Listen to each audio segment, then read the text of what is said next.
Welcome, ladies and gentlemen, to FSL PUBG Mobile Open 2, supported by Intel and Yahoo. I am Toast. With me is the wonderful SisJenny, and it's day 2, guys.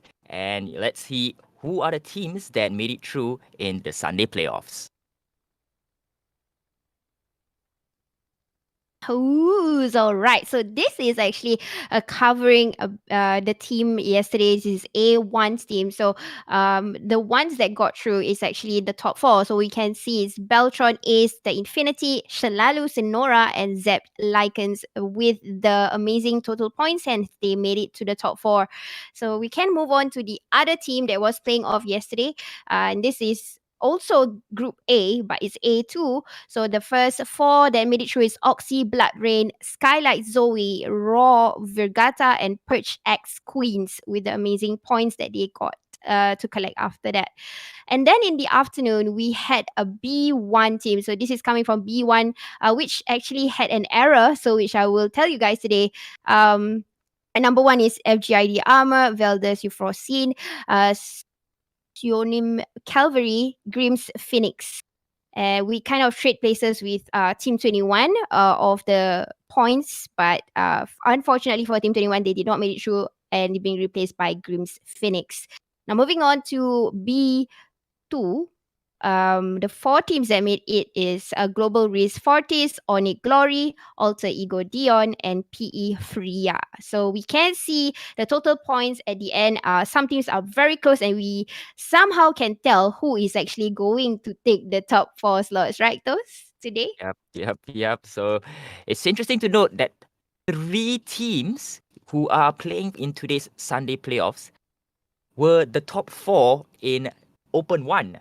So teams like Bellatron Ace, Onic Glory, as well as Alter Ego Dion. So these 3 teams, they are in a way guarding their crown. They don't want to get dethroned here, and we'll have to wait and see if they do get dethroned, because we are gonna go in a 5-match battle royale very, very shortly. And like what SisJenny mentioned, these are your 16 teams. So I hope you guys are ready, because we are ready to bring you the action. And before we jump into the game, let's go for a quick prediction. With the maps especially, I think we forgot to mention about the maps as well. For Miramar, we won't be playing any Miramar right now. So previously, the map order has been changed already. So it's now going to be Erangel, Sanhok, Erangel, Sanhok, Erangel. So it's going to be an Erangel, Sanhok kind of game. And of course, they are going to go for 5 rounds. So very first match of the day will put them in Erangel. So SisJenny, what are your predictions for the teams coming in here? Probably my predictions is the ones that got number one, because if you can see the score is pretty tight for the number one slot for every different groups. We have but still the domineering team is actually, I'm looking at, is Bigatron or Beltron Ace. They had the most number or the points. They got 89, and the closer one right below them is actually from Oxy Blood Rain with 72. So I got a feeling these teams might be the ones that be the top charters later, and they would get the top four, which is going to get the prize money. But then again, things could change, because some of these teams have no idea, they have not met, they have not played with one another, especially teams from Philippines, because if you are not sure, but actually we have the PMPL playoffs. So meaning South Asia region Mhm. is being played usually Indonesia and Thailand. So Indonesia and Oh. Thailand teams are like friends. They know each other very well. They used to play it off together. Like the recent one that just passed was ladies playoff PMPL 2020, and the one that championed that got the number one slot was the Euphrosyne team. But it Mhm. was not this lineup, but it's the same clan. So it's called the Groot Euphrosyne. And then today in the list we have what Euphrosyne is that? Valdez Um Frosty, yeah. yeah, so Team Velden Valdez, Euphrosyne. yeah. I'm not sure if they are the same clan, but it could be a tight battle between the Indonesia and the Thailand. But then because they don't really play with Philippines in the official tournament, so probably it might be a surprise to them, because we will have quite a good number of Philippines team. We have about 4 of them in the lineup, and there is Mhm. one hidden agenda, which is a Singapore team, the only representative. So we're gonna see how the playoff is between them. All right. So if you were to ask me, I think it's gonna be a very, very hotly contested battle between the Global Risk Fortis as well as Bellatron Ace. Both teams managing to secure upwards of 15 kills. Right, the other two teams like FGID as well as the other team that you mentioned, Oxy Blood Rain, they are up there as well, but they only managed to secure 11 kills, especially in their first game of in Erangel. But of course, we are putting every single one of those top four into a group to make sure that they are gonna go for all out, and let's hope that we see a very, very tightly contested battle right at the end. Because we don't want to see a team where okay, we already know the top four after 3 games, right? We definitely want Mm, to keep it a secret up until the end. Keep yeah. everyone guessing. And a lot of shifts in the table, and I'm really Mhm. hoping that we do see that in today's playoffs. Again, it's going to be a 5-round battle royale with the Yes. winner at the end of it, SisJenny. They are going to walk Mhm. away 500 Singapore dollars. Second place getting 250, third 175, and last but not least, fourth with 75 SGD. It's a lot of money to Yeah. just to play for 5 games, right? Mhm. It's definitely a lot of money for that. Anyways, those of you who just jump in, thank you for being on time. We're gonna play it off very, very soon. But before that, I need you guys to do us a huge favor. Remember to give this stream a like and share, and of course, follow us in FSL or even find us in our individual Facebook. You can find Toast Talks with his name and my name. So it's very easy peasy lemon squeezy. Of course, I do want you guys to drop in your comments, root for the teams, but try to stay away from negativity and support one another. And I'm sure there will be a lot of fans that is here to support all of these teams, because all of these teams, again, they are not your Tom, Dick, and Harry. They had played in big, big tournaments before. They have gotten their name. So I'm sure they have a pool of supporters that is actually supporting them, especially viewers from Philippines, not being biased, but they have been very active in Facebook. So with what we saw, the comments yesterday is coming from mostly Philippines. So I do encourage you guys to go and support your team, because some of them will watch this stream again and they will see your comment and they will feel loved and motivated. And of course, we want to spread the love, but also, guys, help us to, again, to reinforce what Sis Jenny say, spread this video out, right? We want to get as many people watching as much as possible, so that FSL will continue doing such events as well, because FSL, they do Valorant, Wild Rift tournaments, and also PUBG. I think PUBG, this is their second PUBG event. So if you guys want more, you guys gotta show them the love, gotta send it out to as many of the fans, your friends, your families, your mom, your dad, everyone, to get them involved. Right? So again, we are gonna run down the list of teams again. For those of you who just jumped in, we do have Mhm. Alter Ego Dion, Bellatron Ace, FGID Armor, Global Risk Fortis, Grim Phoenix, Onyx Glory, Oxy Blood Rain, PE Freya, Purge X Queens, Raw Virgata, Shalalu Signora, Skylight Zoe, Somnium Calvary, the Infinity Ladies, Valdus Euphrosyne, as well as Zep Lycans. And they're going to play in a 5-match streak here with Mhm. Erangel, Sanhok, before last but not least jumping back into Erangel. So the game will start very, very, very, very shortly. So hopefully you guys are already woken up, and get your coffee, get your Milo, get your tea, get ready, because the match will definitely be a huge one. The team, like what says Jenny, you mentioned the teams, they've Mhm. been they've been here before. They've played in multiple international tournaments. So the feeling that they are getting, do you think they still get butterflies in their stomach? I'm sure there's no, most of them probably it's like they're getting the adrenaline ready. So they are like, I'm gonna loot, I wanna kill first. So because it's the momentum, it matters, you see. Once you start killing and you know that you can go on and kill and get points, that's the momentum. So in PUBG or any FPS game, to get the momentum drilling, I'm sure you also agree with me, Tos, is that when the moment you get to clutch at least one person or even the entire team, that's it. You know that you're gonna get a good game out of it. Yep. And I have to agree, because once you get that adrenaline going, coupled with the fact that you are gonna get that sudden knock, sudden team wipe, you bring that momentum not to just the next fight, but also into the next game. Because we've seen Mhm. multiple times, especially in the stream yesterday, teams where they managed to secure the win in one round, they were able Mhm. to come back and go for kills. A quick example would be Zep Lycans, because they end up in Mhm. second place in the second map. And right off the bat, in the third game, they secured themselves an immediate squad wipe in that Mhm. game. So, adrenaline really brings out that beast in you. So I hope these ladies do have that adrenaline pumping through their veins and getting ready to go at it. We are still waiting for a few more people coming in to the lobby. So I hope you guys are ready to support your teams, and hopefully we see a very good game. So it has seemed like the flight has taken off. SisJenny, let's go game number 1. Haha! Game number 1 in the beautiful land of Erangel, flying from Primos towards Kimishki.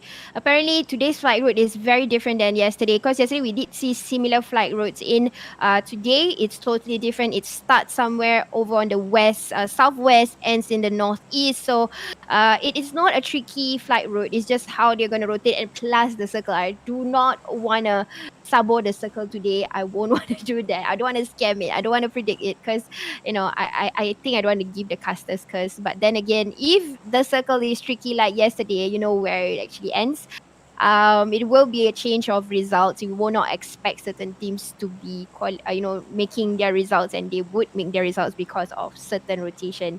And I am beginning to see a few teams are actually aiming towards the island itself.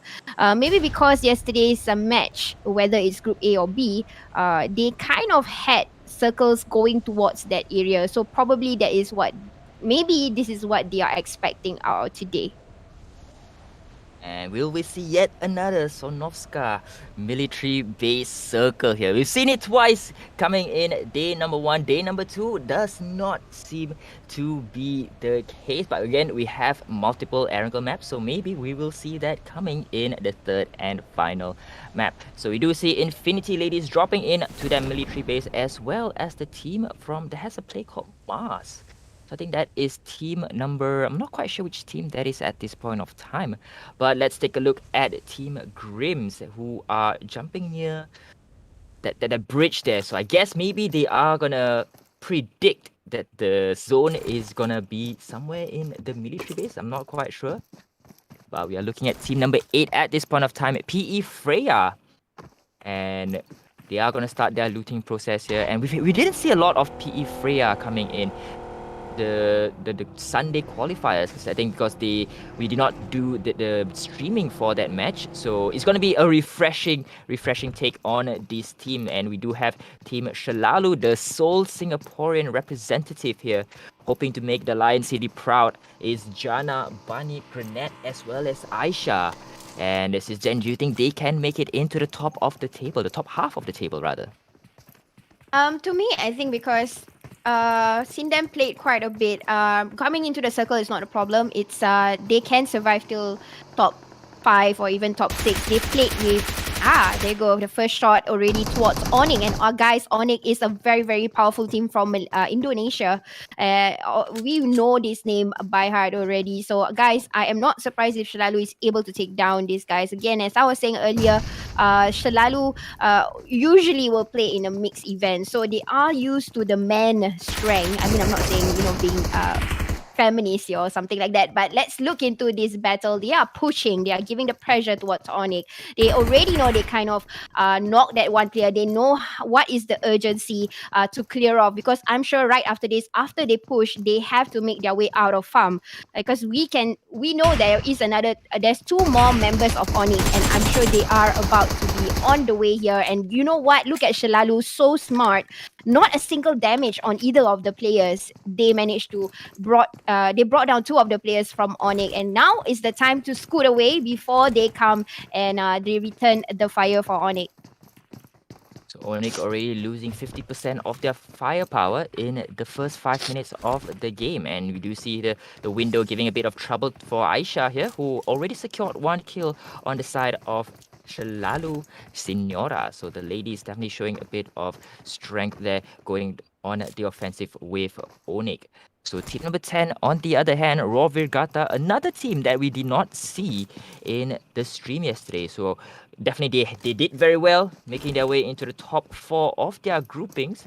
So now we'll see how they fare, and still looking for that first kill on the side of Roar Vigata. But again, we do see a lot of players, or rather a lot of fans who were supporting Raw Vigata, but unfortunately we did not stream them in that in yesterday's event. So hopefully those fans will come back here knowing that Raw Vigata is now being streamed live. They are gonna go contest against Alter Ego here, but only 2 players from Alter Ego are in the area. So Jen, do you think it's a smart strategy to actually split up your manpower 50-50? Because we did see Team Onyx do that and they got eliminated. Half of their players got eliminated. So do you think it's still a good way to proceed here? Actually, this is a meta that is being used in a lot of the teams lately. It is the new meta and it works better in a way because if you were to be grouped together, then if you were to get a wipeout, it's an instant death. So if you actually distribute your members around the map or the area itself, it is much a better, I would say, a smart way to sustain your placement points after that. Even though you have only 1 man or 2 men still alive, 2 men sometimes it can be your main fraggers together. And if you have 2 members that is still alive and they are the main fraggers, it's not a problem for them to win a chicken dinner. In fact, I've seen matches before where there is only 1 man or 1 survivor, and that survivor already his team already died like when there was 15 teams. So there's 16 teams in the lobby, only 15 was alive at a point where that team kind of sacrificed 3 of the men. And you know what happened? That team won number 2. So it is doable, and it is honestly a good tactic rather than being clumped up together. And then when you get pushed, you die as a whole. So this is very smart. But then again, let's look into the circle.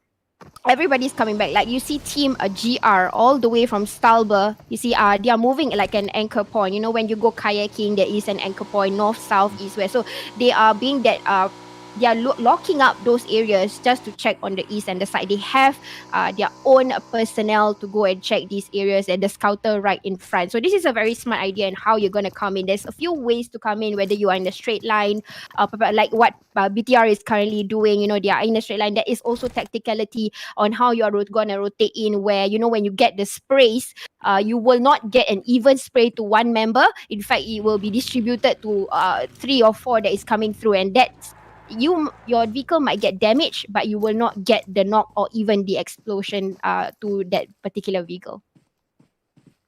It's interesting to note that now the zone is starting to close on in, and majority of the teams already inside. But we do see Infinity Ladies and FGID, 2 teams who are still outside of the safe zone. So again, the first safe zone won't hurt as much, but of course you do not want to be using your bandages, especially in the early goings, unnecessarily because you're playing outside of the zone.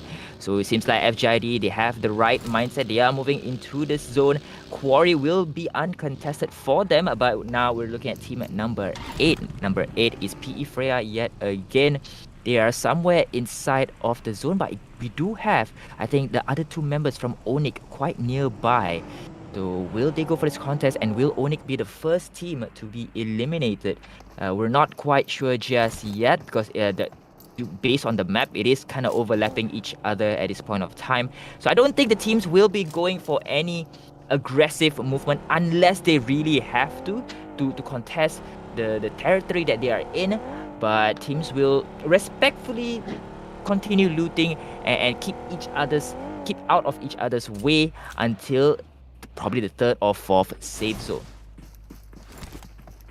And yep, and we're looking into team 4, which is Global Race Forte. It's one of the teams that I think those are kind of like eyed on, or actually, you know, put his bet on because of the kills that they had between BTR and also Global Race Forte. So these are probably the eliminators, the terminators of the current standoff in the board.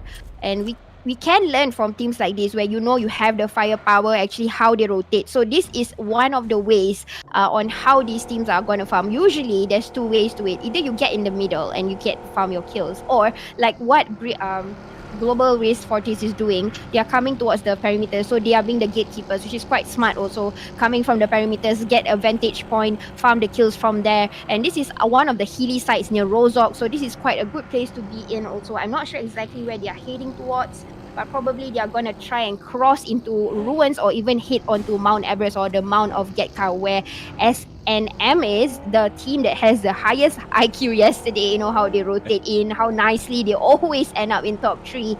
So these are one of the few teams that I would say, when it comes to rotation, they don't just, I want to just go into the circle. They put a lot of time and effort to think about the decision that is made just by rotating. But we are about to see. There is a team from Philippines that is in the middle of GR right now, team 4. They are just looking. Probably they know there are vehicles passing through. They are very near to one another. You can see on top of the map, shooting range, GR, Zep team, which is Zep Lycans. And apparently the team stopped. So there must be a reason why they stopped. Probably Zep has already spread a few bullets towards them. We're not so sure. But in the screen, we are really looking towards is actually team 10, a Raw. Yep. Okay, let's change back. Now we're going to see Team 16. What actually happened? Probably that is what happened. They may be sprayed. I'm not so sure. It could be, sneakily sprayed and then stay, and then just, wait for the moment where this team would come, lure them in, call them. But bro, look at the north side. There's going to be quite a collision here. There are three good teams up there. There's BTR passing through in the middle of this team. I'm about to see a spray immediately. I think so. Truly believe that will happen over in with BTR and the team that we saw on the north. And also to point out, there was a team still in military base, so they have not moved since the first zone. So as the zone is starting to close on in, they definitely have to move. And there you have it, the $3,000 car, ladies and gentlemen, $3,000. We've seen 2 cars that is worth $3,000. I think from Valdez, right? And this is Team Valdez as well, flexing Yes. those cars. And I think they know the cars just like to see their cars, and they are parking it right side by side. And good on you, Summer, for parking it side by side here. And we are most likely gonna see a battle soon. And Alter Ego shoots the first salvo into Roar Virgata. And it seems like Roar Virgata, they have one player already knocked down. And Valdez, I think they are kind of looking for that fight there. Valdez just hoping to go for that third party engagement here, but does not seem to find the source of that gunfire. So hopefully they can use that $3,000 car of theirs to move into the next zone. Or we do see Raw Virgata already losing Mixi, and Pan has already been knocked down. SC as well as Cairo, the 2 sole survivors coming in for Raw Virgata. But here comes Ayla from AE, Alter Ego, taking out Pan and securing themselves 2 points. Was very smart indeed of what happened to the knockout player. If you realize, the player actually took out oil patrol, took 3, and then put the ammos in the middle. So usually what happens in PUBG is after you get your first contest, which obviously you have to create a lot of noise. Yeah, you're gonna shoot unless you have suppressor on. Even if you have suppressor on, people that is about 50 meters apart, they can hear that you have a battle going on. So the reason why that player kind of took out the ammo, took out the L Patrol, because the next time where the other teams were to visit, they would definitely see someone that is looting over there. So they have to shoot that person, and that person will get burned by the fuel. So what happens in PUBG, if you were to shoot on an oil patrol, you will get hit. And guys, let's just see into a ruins here. They are seeking for people. Raw has already lost 2 of the members. Ria is coming in, and I think we can see somehow or judgment. There is somebody in the church looking out. There you go. Hits. Shots are fired over Cairo, getting a little bit of damage. Now Hartley finding it hard to end Ria's player. Another one goes down. This is really smart. They already got the anchor person, but then again, they got overwritten easily. For Raw, Creo needs to go and clutch like the others that is still alive here. They still got backup coming on. They will have third party over on the other side. You can see the orange dots are coming in. These are the third party that is going to disturb. In fact, they are coming super close. We're going to see a third party. In fact, they actually stop in. They're going to look out. They might just take the kills. So you see Cairo both prepping some form of troubles there, and they did not hit on both players. But it seems like for PE Freya, they actually have one player right on top of them, and the first team to be eliminated is unfortunately that team itself. They tried so hard to go on their offensive, but Freya has gotten the first squad wipe of the day. Yep, squad wipe indeed. You gotta get off this area soon. They only have two players. Third party will happen anytime soon. That's the reason why, in fact, they are already getting contacted there. Somebody over in the ruins, just like how I earlier predicted, already returned some fire towards this team that is fighting, because they are right in the middle of nowhere. It's a pretty open area. Shots can come in from different angles, so they know what to do. The moment they clutch or even kill anybody, loot as fast as possible, get out of there ASAP. If not, they're gonna get contested. In fact, Shalalu kind of lost two of the guys along the way. I mean, two ladies already. In only left with Grenette and Aisha, if I'm not mistaken. But now jumping into Infinity, that wanted to be a third party, but in fact they have their own battle that they have to battle out with Onyx. Onyx came in also the same area where the sound was produced. Sound, the bullet sounds, or sorry, not bullet sound, but the shots here are like sugar for ants. So they will try the third party, and Shalalu right now is in a big threat with another team.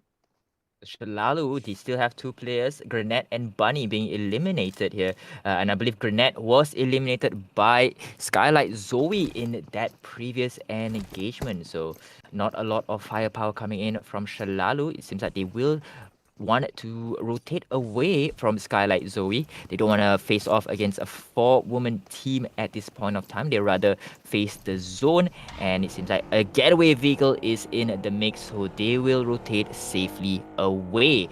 But looking at the kill feed here, Onyx, the last person from Onyx has been taken out.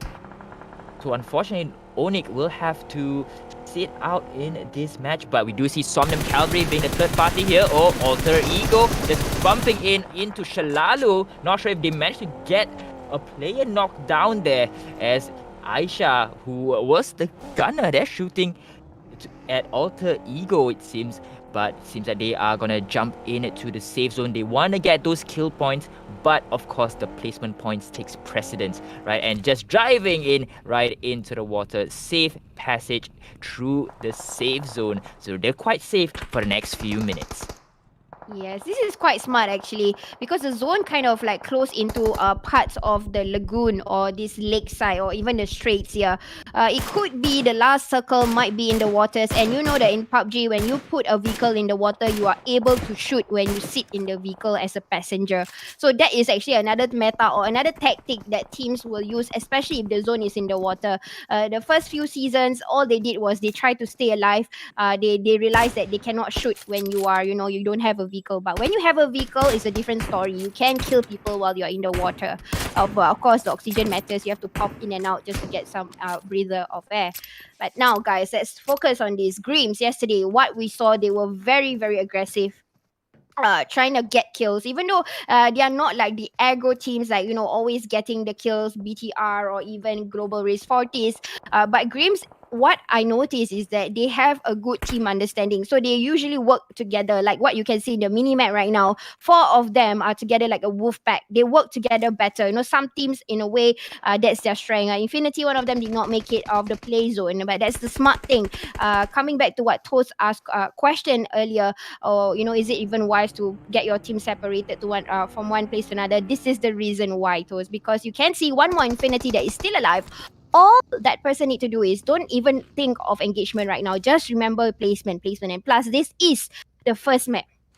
So it's okay to just get placement, and then your kills will come in later. The first map, you can do a lot of different kind of analogies. Yeah, you can do a lot of different kinds. You can go for placement, you can go for kills even, or even don't even. You just have to do healing game. Healing game is where you collect all the first aids in the map. I've seen before a player in the back there's 50 first aids. So all that player got to do is just go into the blue zone when it's really painful. You need to keep healing, and because of that, you get into the top 3 or top 2 easily. And Grims now, I think they are engaging. No, sorry, not Grims, but rather Global Race 40s.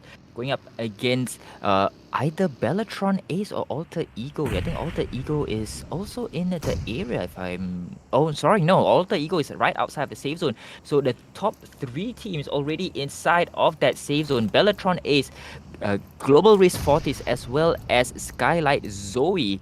So let's see, there's 4 teams around that area, that small area, and we'll try to see if we can capture the action here of any of that engagement, because it's going to be definitely a good fight between Bellatron Ace as well as Global Risk Fortis. This is for the top spot in game number 1, and of course you want to be in a good position, right? Because definitely consistency matters, and you want to get in a good position after game 1 so that you don't have to chase in the upcoming rounds, because we've seen teams like Grim Reapers, they did not do very well in the first 2 games. They had to chase in that last game, so unfortunately, or rather fortunately for them, that chase was able to land them in the top 4 slot, and that's why they're here. So you don't want to keep it to the very last moment so that you can get into the top 4. So you want to definitely be consistent, get into the top 4, and just maintain your position. Right. Now, you guys can see that we are looking right into BTR, okay? And this is already the 20th minute. And if you realize earlier when Observer was looking to BTR, they have not get any kills. So that's the thing about final rounds also that I would like to focus your attention is that certain teams, the way they will play the first few maps, they would play it differently. Like before this, we always see BTR coming around just to go for kills because it is the qualifier round, which is, or in a way, is the easier stage. But teams like this, where they got into a certain area, a certain level in PUBG itself, the first few rounds, what they will do is they will learn their enemies.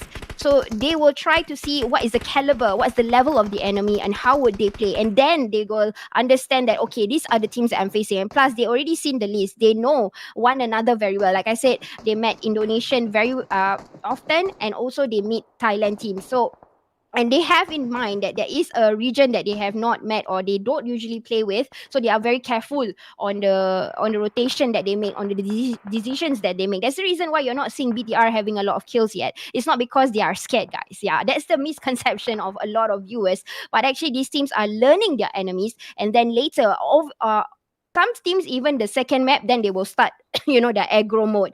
But some teams, the third map, then they will show themselves that this is me, this is who I am, and that's how they would play. But right now, these teams who are getting good kills yesterday, most of them are just learning the enemies, not really bothering about the circle. That's the reason why you can see a few teams that's outside right now. FGID was also one of them that is doing quite well yesterday. Zap and also BTR, they are outside the circle. Why is that so? Now, I'm giving you the reason why. I'm giving you the answer because they're learning the enemies. They want to see what they can do, what these enemies are, what's the caliber. Like, for example, just now we did see Global Risk Fortis. They were more into mind games. They were using smokes to move one place to another. BTR have no idea where to shoot. You see, you got them confused there. Now, moving on, Grimm's currently with 3 ladies still alive, trying to get Alter Ego Dion, even though actually they can push Alter Ego Dion. But the reason being, Alter Ego Dion themselves are good with fragging. So they are very careful not to push unnecessarily, and Grimm's already met them before, so I'm sure this is still using tournament card. They have no idea who they are shooting, but sometimes this team, they can recognize the other player very well just because they are using the same outfits, and even the style of shooting, they will know that, okay, this one is Dion, this one is is that, to their extent, their knowledge, because they play with each other very well. That's the reason why they kind of know all this. Those shots are coming in from Alter Ego Dion, 2 men just trying to disturb this team that is actually still alive, 4 of them. That is how tricky it is and difficult to bring down, even though there's a 4-man standing. This is why certain teams are good, because in the international grounds, they already made their name and they are a good tactical team. So Infinity Ladies gets taken out by SNMV team Somnium Calvary. And we do see the Alter Ego trying to go up. 4 men going up against team number 5. Team number 5, Green Phoenix, It could go all the way here, but Alter Ego only has 2 players. And let's see if Mailu can get the kills here as the zone is starting to close on in. This is the 6th zone, and we did see a hard shift of the zone here, SisJenny. It moved towards the south instead of keeping it near where BTR was engaging. But FGID with the grenade taking out Zap, Lycans, and at this point of time, we are just down to 6 teams. 13 players still alive. BTR already losing 2, and Asha will get picked up by Baby La. And now looking at Zap. Zap only has 1 kill, but Tokyo the only sole survivor. Yako quite a bit far away to go for that revive. So I'm not sure if Tokyo will be able to secure the pickup.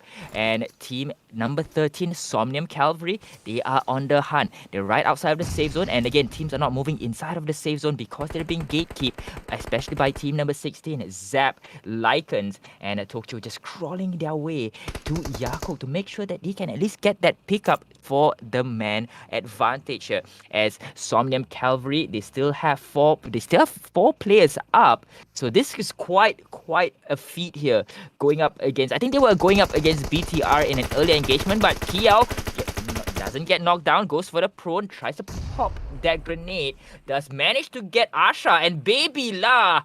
Both players getting taken out by an explosion. I'm not sure if it was from that grenade though, SisJenny, but Somnium Cavalry, they are on a roll, 9 kills already. Definitely a contender for that top spot. 4 teams remaining, 10 players still alive. How will they fight it out in the last circle here? 7th circle has started to appear, and let's see if we can get Somnium Cavalry in the action here. Team number 16, Zap Cavalry only has 2 players. Zap Cavalry could go all the way. No, they've got taken out. One player right inside of the smoke, using the smoke as cover, goes for the prone.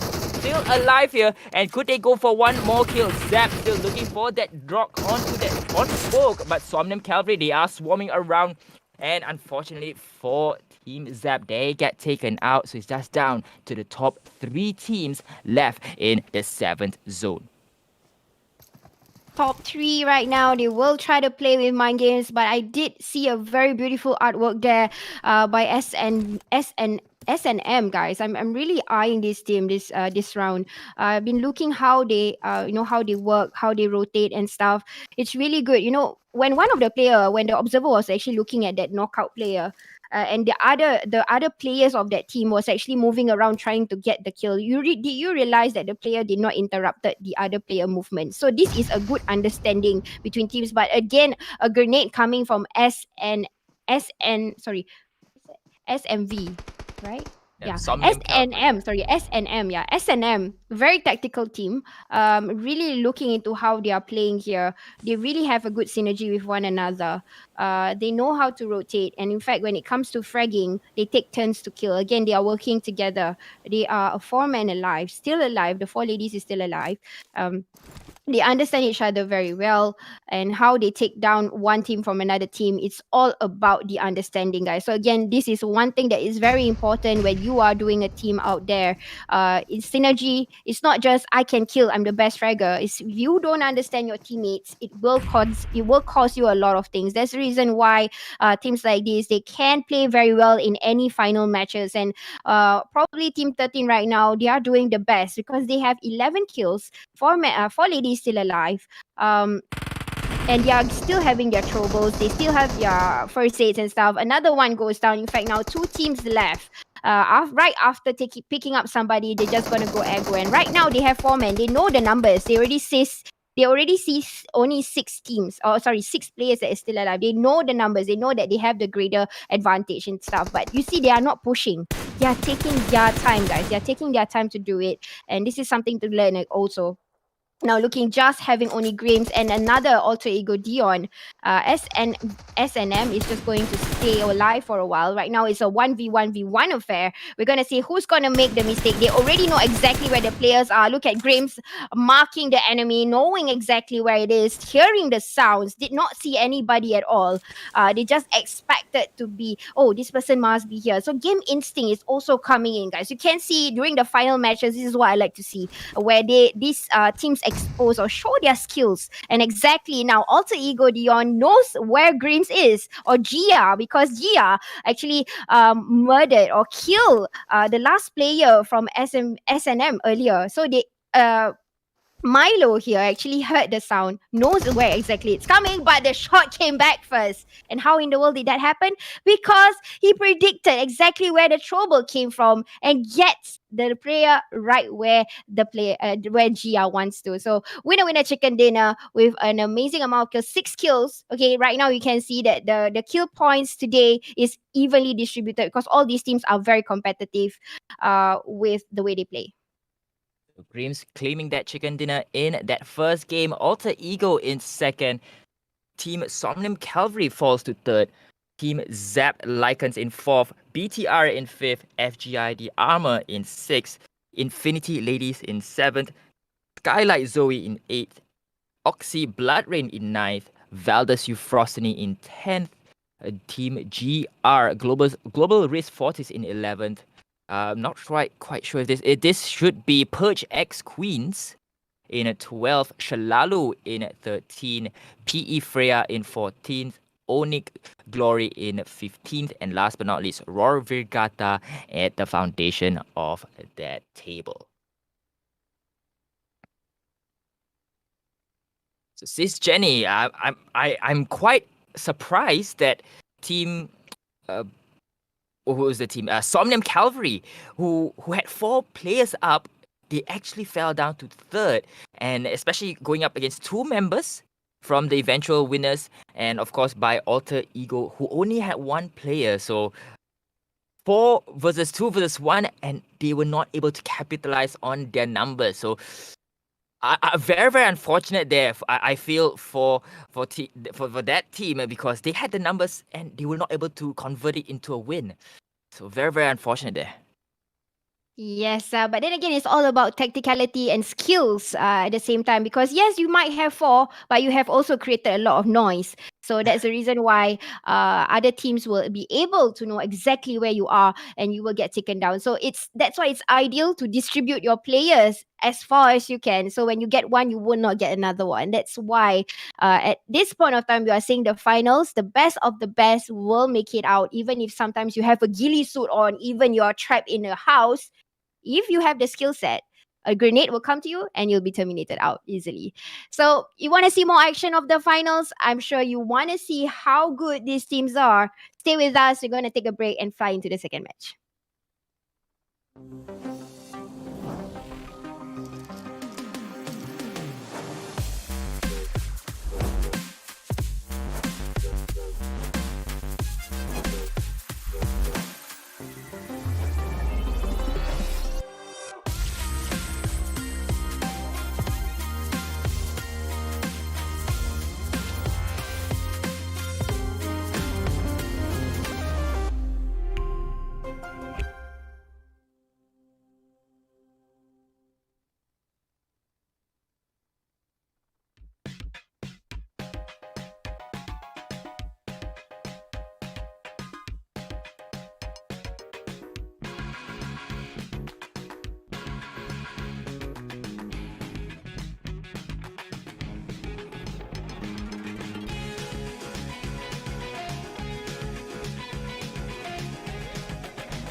Hello, everybody, and welcome back from the quick break. And we are back here with PUBG Mobile Open by FSL, heavily supported by Intel and Yahoo. And Toast will walk you through the results. All right, so let's jump into the results. Grim Reapers, they actually came in first place with 6 kills, but here's the kicker. They're not in first place overall, SisJenny. They're not in first place overall. So the team that actually came in third, Somnium Cavalry, they are in first place. But again, the lead's not that far. And why they are in first place is because they had 13 kills to bring their total points to 23. So Grim Reapers, they came in first, get that chicken dinner. They are sitting in, I think, shared second with Alter Ego as well. Both teams with 21 points. And Alter Ego, they had 9 kills. Grim Reapers, they had 6. And there you can see on your screen there, they are in shared second spot. Bellatron is in fourth with only 10 points. So Bellatron, they have a hill to climb in Sanhok coming right after this. Zap Lycans in fifth with 9, easily able to catch up with Bellatron. And right after the first game, right, every team has a chance to climb up that ladder here. Zap Lycans in fifth with 9, Oxy Bloodrain in sixth with 6, Shed position with FGID Armor as well, Valdez Euphrosyne in fourth, and last but not least, a shared space yet again, PE Freya as well as the Infinity Ladies with 3 points. So you can see there are multiple teams with who are currently tied with each other in order to climb up the next in the next level of the table there. But of course, we are only in the first game. Second game is going to come up right after this. It is going to be Sanhok, one of the smaller maps in PUBG Mobile. So we'll definitely be able to see quite early a few early engagements. And of course, that's what we want to see, right? Early engagement. We didn't see much early engagements in game number 1. We did see I think PE Freya going for full squad wipe early on, I think in the second or third zone, but that was just about it. The killing came right after, probably in the fifth or sixth zone, and probably coming into Sanhok, we might see quick engagement because it's just a small map, right? So we don't know how the teams will take their points in the first game to make it into the second round. But let's see.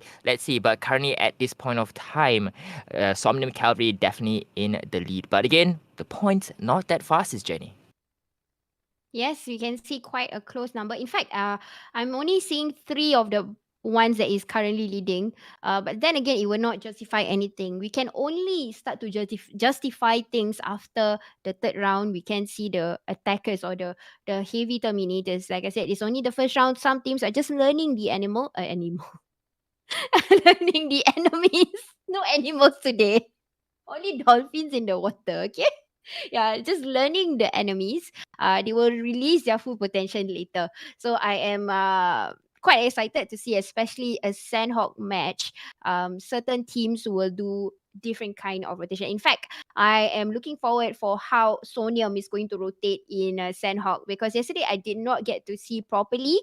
We only played one map of Sandhawk. Today I am going to see how they are going to rotate, because since they are good in rotation, and they are doing orthodox rotation, which is not many teams would do, but they managed to clutch in top 3 like yesterday's match, and today they are showing off also. So really underdog, I would say. Definitely they are known in their respective countries for the way they have executed, but I've not really seen them in the PMPL stage yet. So this is definitely a promising team, honestly. I'm sure they played other tournaments before, but it's just that it's something new to me, and I want to see. It's really refreshing to see this team doing such actions and producing good results, apparently. So you're right, and you hit the head on the nail there. When you say teams are just feeling each other out, just trying to get a gauge of how the teams are gonna rotate, how they're gonna engage, and just a feeling out process in the first game. So really, it's just a warm up, right? And I hope you guys have already warmed up to us, and hopefully can give us a like and a share, as well as follow FSL as well, because they do other events such as Valorant as well as Wild Rift, to name a few. Mhm. But of course, let's focus on PUBG Mobile. The second game will be in Sanhok with Sonium Cavalry definitely in the lead, 23 points. But right on their tail is Grim Phoenix as well as Alter Ego with 21 points apiece. So just 2 points separate both teams, or rather all three teams. So, that's just equal to 2 kills, right? Half of a team. If you manage to secure half of the team, you are in a way, especially for Green Phoenix as well as Alter Ego, you already tied up with Somnium. But of course, Somnium, they don't want to give away their spot willingly, right? They'll definitely be fighting to get as many points, as many kill points as possible to further their lead in the second and probably even third match. And you're right to say, after the third match, we'll probably see a big gap in the top four and the rest of the teams. But right now, again, it's still the filling up process. Teams are just warming up on this bright Sunday morning, or rather in the afternoon, coming around 1 p.m. very, very shortly. So I hope you guys are ready, and let us know who you guys are rooting for, especially in the comment section. We do see quite a few Zap Lycan fans, as well as Purge X Queen fans and Veldus fans. So I'm hoping, where are the rest of the team's fans? Because we have 16 teams here, but it seems like only 3 teams are being supported in a way. So hopefully we do see much more fans coming in the later parts of the afternoon, because we still have a 5 match. After this, we're jumping back into Erangel, and we're just going to alternate between Erangel and Sanhok. Right? There's no Miramar map because of the bug that's currently on the Miramar map, and unfortunately, no Miramar map for you, because I know, SisJenny, you like to see games in the Miramar map just because it's so big, and we do see players sniping from all these cliff and ridges. Yes, actually true. I do miss Miramar for a while, but then again, I know it will come back. Just that for now, certain teams have their tactical strategies already in certain maps. So unfortunately, these teams are not able to play that. But then again, it is what it is. It is going to be the best out of the best today. The way they play, it's not just about fragging. It's really about how experienced you are, and skills have to come in. It will just naturally lead out. We can see exactly how the last circle that happened earlier, we could see the way the experience, the level that they have become, the things that you did not expect, like how they see that person or this and that. Yeah, it's all about the game instinct, and really it's really not usual Tom, Dick and Harry or amateur player who just come in and they get the luck. It's not luck. It's really no luck at all. It's really about how you have been playing and training. And some of these teams even have proper coach on board. So these are something that probably any other tournaments that you might not get to see, you get to see it here in FSL platform, because it's again, most of these teams are already recognized in their own region, in their own country, and they are invited in, or actually they registered to play to versus all these teams. At the same time, we are able to see underdogs also performing, because yes, registration was open. At the same time, some was also, if I'm not mistaken, like probably invited or something like that. But again, because of their presidency in this particular platform, they've played in other tournaments. So since we have time to, oh, we don't have, guys, we are already flying onto the 3 archipelagos islands of Sanhok. And guys, today's flight route is only just heading towards the west side. Yes, it's from ends in Hatin, begins all the way near Nakam.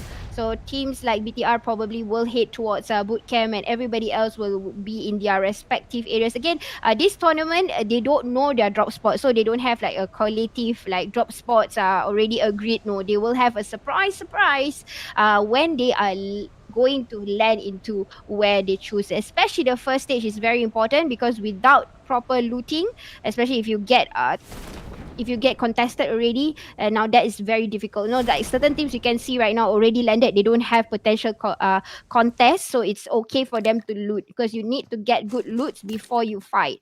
But teams like BTR might get a surprise visit today, those. BTR, they might be visited by the ladies from Veldus Euphrosyne. So Valdez Frosty, I think they didn't do quite well in the first round. All right, Valdez Frosty, they were eliminated in 10th, while Team Bellatron, they came in 5th. So it's going to be interesting to see if they are going to contest against each other in this territory. But looking at the minimap, it does not seem to be the case. Bellatron, they've decided to spread themselves out very thin. And it looks like, I mean, I could be wrong here, they are right outside of boot camp. So they might close in on Valdez, right? To force them in further in to dig further into boot camp. But we won't know until we see the very first zone. So it seems like a lot of teams. Oh, the first zone is quite dead center of the map here, SisJenny. And we do have Team Somnium Cavalry also quite close to where Skylight Zoe is. And again, we might not see a lot of engagement here. People, or rather teams who rather go for that first stage looting process, get as many ammo, their weapons, their defensive items ready before they go for that very first engagement, because they don't want to be caught out with no ammo, no defensive equipment, no helmets, no vests, and for them to be kicked back into the lobby, right? So they really would prefer to just continue looting in the first few stages before going for that early engagement. It is the final round, so we can see a lot of strategies going on here. In fact, just now earlier, when Observer was showing the map, I already seen a tactical move already by BTR. So this is very smart of certain teams. You see, they already have plans lined up for them. So they were targeting into boot camp there when they went down, but they realized there is a team that went there first. So what they did was they separate into 4 different areas, and then they drop into, this is their contingency plan. You see, you can see that they are all divided into 4 parts because they know there is a team that reached boot camp first. And once a team that reached boot camp, it's only, I would say it's up to IGL. But most of the time when you drop in, you will sacrifice players, and you don't want that because you want these players to be there to kill later. And now, knowing that BTR earlier only had 4 kills, so they need to get back. This is not your usual set. I'm not being biased, but this is facts, okay, guys? So these are facts that I'm telling. This is not their usual. They need to get more kills. That's the reason why at the very last minute they decided to unfollow, and then they go and separate ways. They drop into different parts so that Valdez won't get easy kills from them. And I have to agree, very smart play by BTR. But we are now looking at Onyx Glory, team number 6. They are in Paradise Resort, just continuing their looting process. And it seems like Kyle has already received a fair bit amount of damage here. I guess probably from a random pot shots from an unknown enemy at this point of time. So we do see Kyle on her lonesome at this currently just making their way back into Paradise Resort. So it could have been FGID who was shooting onto Kyle. And Valdez, Euphrosyne Summer, as well as Benjamin, Sky, and Wine. They did very, very well in the first playoffs yesterday, but again, this is a whole new ball game because all top 4 teams from the 4 groups are now grouped together. So they are going to go up against not 12 teams, but rather 16 teams, and that could take a toll on your psyche, because maybe yesterday, you've played 3 games with just 10 or even 12 teams, and now you do have 16 teams. You have more teams coming for you and coming for your spot, and you have to adapt to ensure that you are in the top 4 slots. Team number 10, on the other hand, is of course team. Let me see here. Team number 10 is Team Aurora Virgata. They are somewhere, I think, near docks. So again, they will go uncontested here, SisJenny. So they're quite safe. They'll probably be going into their first engagement well stocked. Again, agreed with what you said. Yes, they are in docks. They are probably just, this is exactly where they are comfortable with. Certain teams, they already have their own drops. I wanted to highlight the fact that earlier Observer was actually watching Valdez. So you realize they were looking for something. They were targeting areas that they kind of know someone would approach or be at, because they know that bootcamp was BTR spot, because this team is from Thailand and BTR is from Indonesia. Like what I mentioned earlier, these 2 teams are friends. They always play with one another over in their PMPL Southeast Asia ladies. So they know the fact that where did this team go? They look outside the area and you see the prediction. They are heading towards where exactly BTR would pop up from. They did not go to the top part or towards Paradise. In fact, they went towards the Painan area just to seek exactly where will this team come out from. So they already know. You see, this is again game instinct, experience. All this comes into the final matches where we get to see. If sometimes some viewers might not see or they miss the PMPL battle. You get to see FSL stage. And FSL stage, we meet all the good teams into one. You will see similar gameplay that is carried out here. So this is very smart. And I like to see this happening again because you know what? Sometimes we do miss this kind of stage fighting because you only get to see that once in a year kind of thing, or even three in a. But that's the thing, it's only a one-time affair, so now you get to see it again over in FSL. So this is very, very interesting coming from Velders, looking out exactly to where this team might be. I might be wrong, my assumptions, but then again, this is over thinking and after observing, there is something that they are seeking. That's the reason why they did not get out of here. And plus, the circle is currently somewhat showing into that direction. So obviously, they would stay there. They have the vantage point. So if they don't get BTR, it's fine. They get a vantage point. They get to see other teams that is going to go around, and they would definitely attack them if they were to see. They can release a few gunshots and stuff, but right now similarities of other teams besides these two that we have been me at least I've been telling about, because I can see tactical play going on, but other teams, okay, actually this is something that I observe also. Teams are trying out this new skill that is PUBG just updated, which is actually you can toss your first aid. So when you toss it out, it opens out from a box. So this is very smart because sometimes in the distance when we get attacked from other players or from a distance, and then you are far from your teammate and you want to give that first aid first, you can toss your first aid towards your friends. So that's really smart, because like, hey, I don't have first aid, but I'm not close to you. That's where your teammate have to run in, and sometimes because of that, instead of losing one, you lost two teammates. So right now with this new awesome PUBG update, you can throw your things. I mean, of course, you can't throw your gun yet. You can only throw your pen, throw throwables, and now they let you throw first aid and also these things like your painkillers, energy drink, med kit, bandages, and even first aid. So, guys, try that, okay? When you're playing your classic, go and throw things. In fact, the other day I saw this very funny thing that happened. Two teams was fighting. Okay, so the other team was over. They know they're gonna die. So before they throw a molotov first. Then after they throw molotov, you know what they throw to the enemy?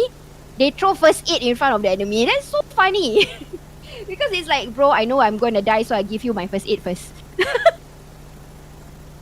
Yeah, that's quite hilarious lah. But yep, that's a good thing that this at least Tencent already did for this awesome update. Even though yes, we have a little bit of bug on certain maps, but there are good updates that's coming in to help players. In fact, to always make this platform a good platform to be in. Be more. They are getting it more competitive so that the players will still want to play PUBG, and that's the reason why FSL is always showing PUBG Mobile as part of one of the games that they chose to have a tournament in. Right, so it really adds another dimension to the gameplay of these teams, right? And you're right in saying that instead of having to come to your teammates to give them any first aid, any painkillers, now they are able to throw it to them.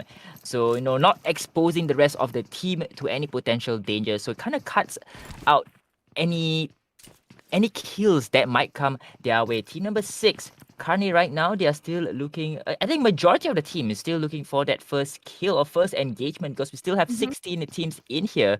And we do see Shalalu just making their way inside of the zone at the bottom of the screen there. I think it's kind of being blocked. But initially, they were at the top. They were in the north of the map. And they used that hook to actually rotate around to go into the south end of the zone. And I think Somnium Cavalry also had the same idea. They were trying to make their way into the zone using their motorboat, but I think the zone caught up to them, and that's why they are now on foot to make their way into the safe zone. But it seems like they could go uncontested here, because teams like Valdez, Euphrosyne, as well as BTR, they've already left boot camp, and I think Zap has moved out of Paradise Resort, and the second zone has revealed itself, encompassing Boot Camp as well as Camp Charlie. So FGID, Zep, and Somnium Cavalry has to move in, and also not forgetting Roar Vergata.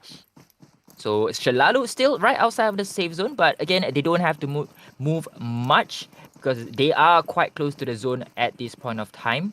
So, and really, movement in the first zone really important, because you'll never know how far off you are from the next zone, right? Because if you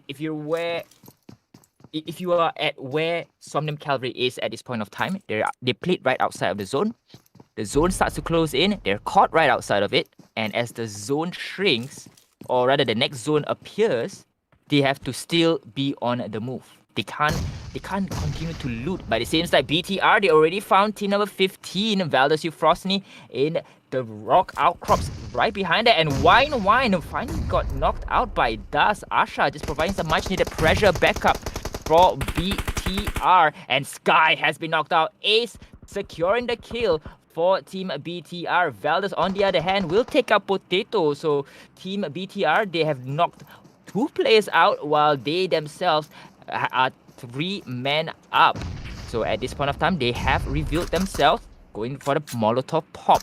And it's a hotly contested battle as Das will take out Summer. And team number 15, Valdez Euphrosyne, could be in trouble here. I'm not sure how many players they have left, but we did see 3 members in there, and they have been eliminated. Valdez Euphrosyne, I think, could have been third party. Nope, it's still BTR. BTR securing 4 kills for themselves. Surprise, surprise. The Seeker got hunted, guys. So Valdez was actually looking for particularly probably BTR, but they had a surprise in hand already. And there you go, 4 kills for BTR. Very, very smart. But now I would like to actually, it's still the second circle and teams are pretty much playing it a little bit passive, or actually we can say it competitive, because some of these teams, they know each other's strengths already. I would like to seek the observer a favor to find players that has a lot of first aid kits, because Sanhok is one of the map where you get to see a lot of healers. So this is the popular map that you get to see teams or certain players carrying a lot of first aid. They will carry like 20. They are ready to do the healing game, because especially it's the teams that is currently outside, or the ones that is not into the circle. They know. Maybe Shalalu has a person. This is again based on just my experience. Maybe these are the teams that is carrying a lot of first aid. Like maybe Shalalu is ready to do the healing game, because they have been outside of the circle. They have been quite vulnerable outside. So maybe one of them has allocated one player to carry a few bandages, first aids. They allocated each other probably. This one already ready, 20 bandages. These are one thing to highlight. In any matches, especially in Sanhok, players will carry a huge amount of healing stuff, because sometimes in Sanhok, when you do that, you don't contest, you just focus on healing game, you get into the top 5, believe it or not. So this is also another tactical thing for you, just to get the placement point, because in Sanhok, it's not easy to farm kills. Everybody is just close to one another, and because of that, you cannot get a lot of kills. In fact, you have to maybe you at max you'll get 6 or 7 kills, and then you will die because teams are just too packed. They are very close to one another, and there is a lot of players still involved. Already the second circle, 59 still alive, guys. So this is really quite squeezy. The moment you move from one place to another, the other team can hear your footstep, and then the grenade will come, and that's it. So that's why certain teams will prefer to have that healing game rather than coming around to hunt for kills, because they know this is not an easy map. It's but it's one of the toughest map to play in. Of course, not to understate the kills, because we've seen how one kill could be the difference there to bring the team from top 5 into the top 4. But we do see a battle here from team number 9. Team number 9, Purge X Queens from the Philippines. And we do have quite a number of fans here. They are inside of this compound, trying to make sure that they are not getting backstabbed here. Watching their 6, as another 2 members will focus on their front. They are trying to gatekeep on this second, or rather third safe zone, as teams are starting to mount an offensive assault inside of that zone. Jobs, on the other hand, it seems like they've managed to find one player, or rather one team to their left, or rather to their northeast. And it looks like they are not going to go for that engagement. But at this point of time, it is PE Freya who are right next to them. Very close. In fact, this is at least about 50 meters apart, or at maximum it's 80. They can hear one another footstep, or at least when they start to shoot, because we realized earlier Team 9 was shooting towards Team 7. They can hear. That's the reason why, they took the vantage point, and Team 9 is very careful not to climb up, because they know for a fact that the moment they release shots, they are looking at all the vantage point. You see what Jobs is doing a TPP mode, looking at the top regions, trying to see silhouette moving around. In fact, before this, Jobs was actually looking towards this side. Yep, looking at Team 8's area, looking at the regions carefully, looking at the silhouette. Sometimes you cannot see silhouette because they are snaking in the grass. That's the reason why they are not climbing up to the hillside. They are really playing it tactically. Exactly where BTR is also a vantage point here.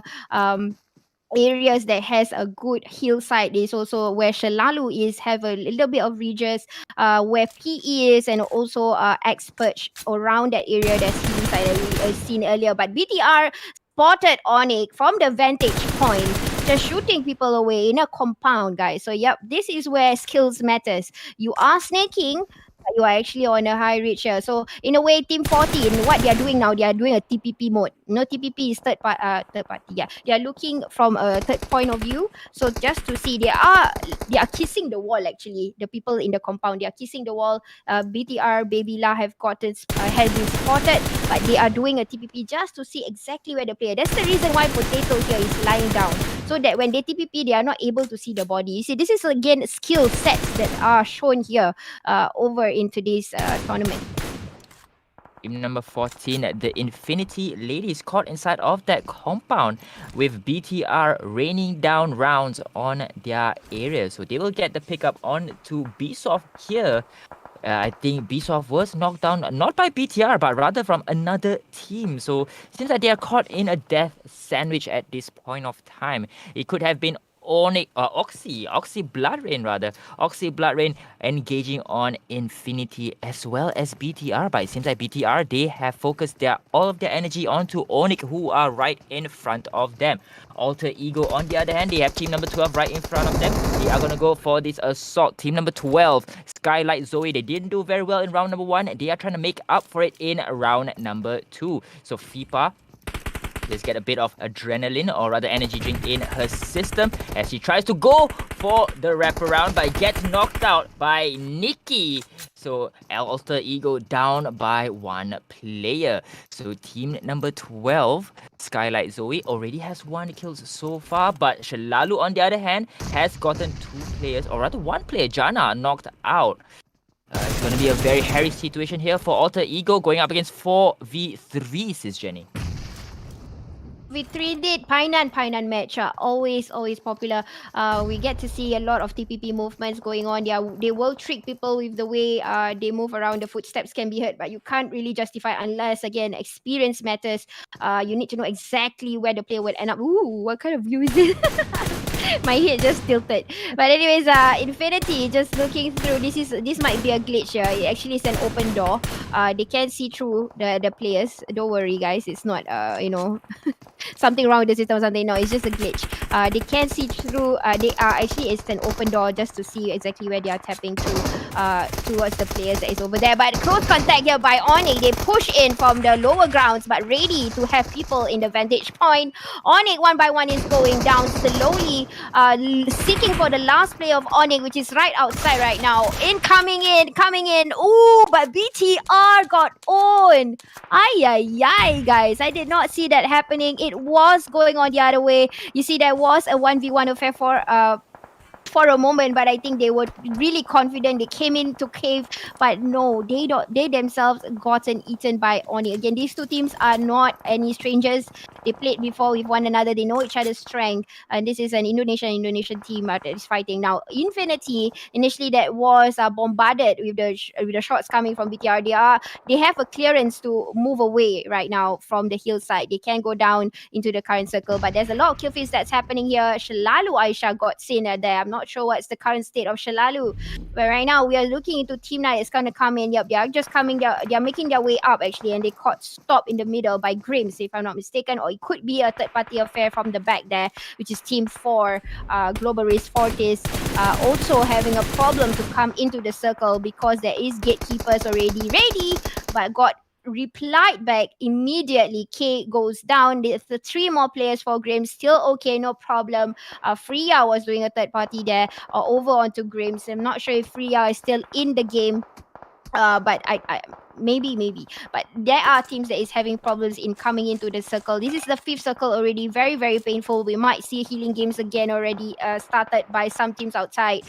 Nisa did not manage to save one of the players of their own team. Priya here is trying to heal whatever they can, and probably Vera is dropping down the loots to give Bunny the chance to stay alive, because right now they just got to get into the circle really really ASAP because it's super super painful. Infinity just shooting away team experts that is coming up, but they have been seen also. This is really tricky, guys. This is really tricky because there is hillside and they have to clear into the perimeters, but there is a team that is also shooting them from the back. Another team right behind there, SG Uchi just spotted Bsoft. I'm not sure if they're gonna carry that player up, but we're going to see how they're going to enter the circle right now. It's going to be quite tricky. It seems like PE Freya will start to play that healing game, but I don't think that's quite smart on their end because they don't have a lot of those bandages or medical kits to speak of. And again, they are fighting not only the zone, but team number 14 right in front of them, Infinity Ladies. One of them has already been knocked down, is Bsoft, but they do have one player who is still up and they could go all the way here.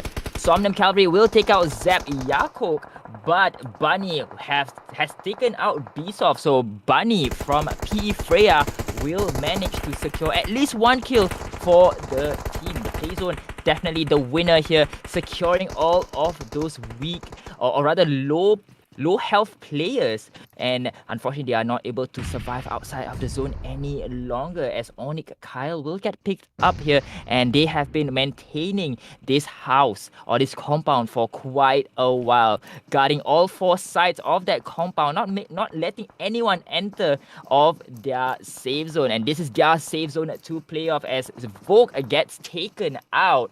And the play zone again, they are the winners here. The play zone. Granette gets knocked down, and Shalalu only has Aisha to rely on if they want to progress further. I don't think she'll be able to go up to Granette though to go for that pickup, because Roar Virgata will definitely be guarding that angle here as Granette finally goes down. Smoke being deployed by Aisha here. She will go for that spam. Will she get one more player? But does not seem to be the case. They are able to hide in the outcrops. Oh, Granette is still alive though, but it seems like she will be providing all of those kits, those med kits, those bandages to Aisha to go for the healing game that you speak of, SisJenny.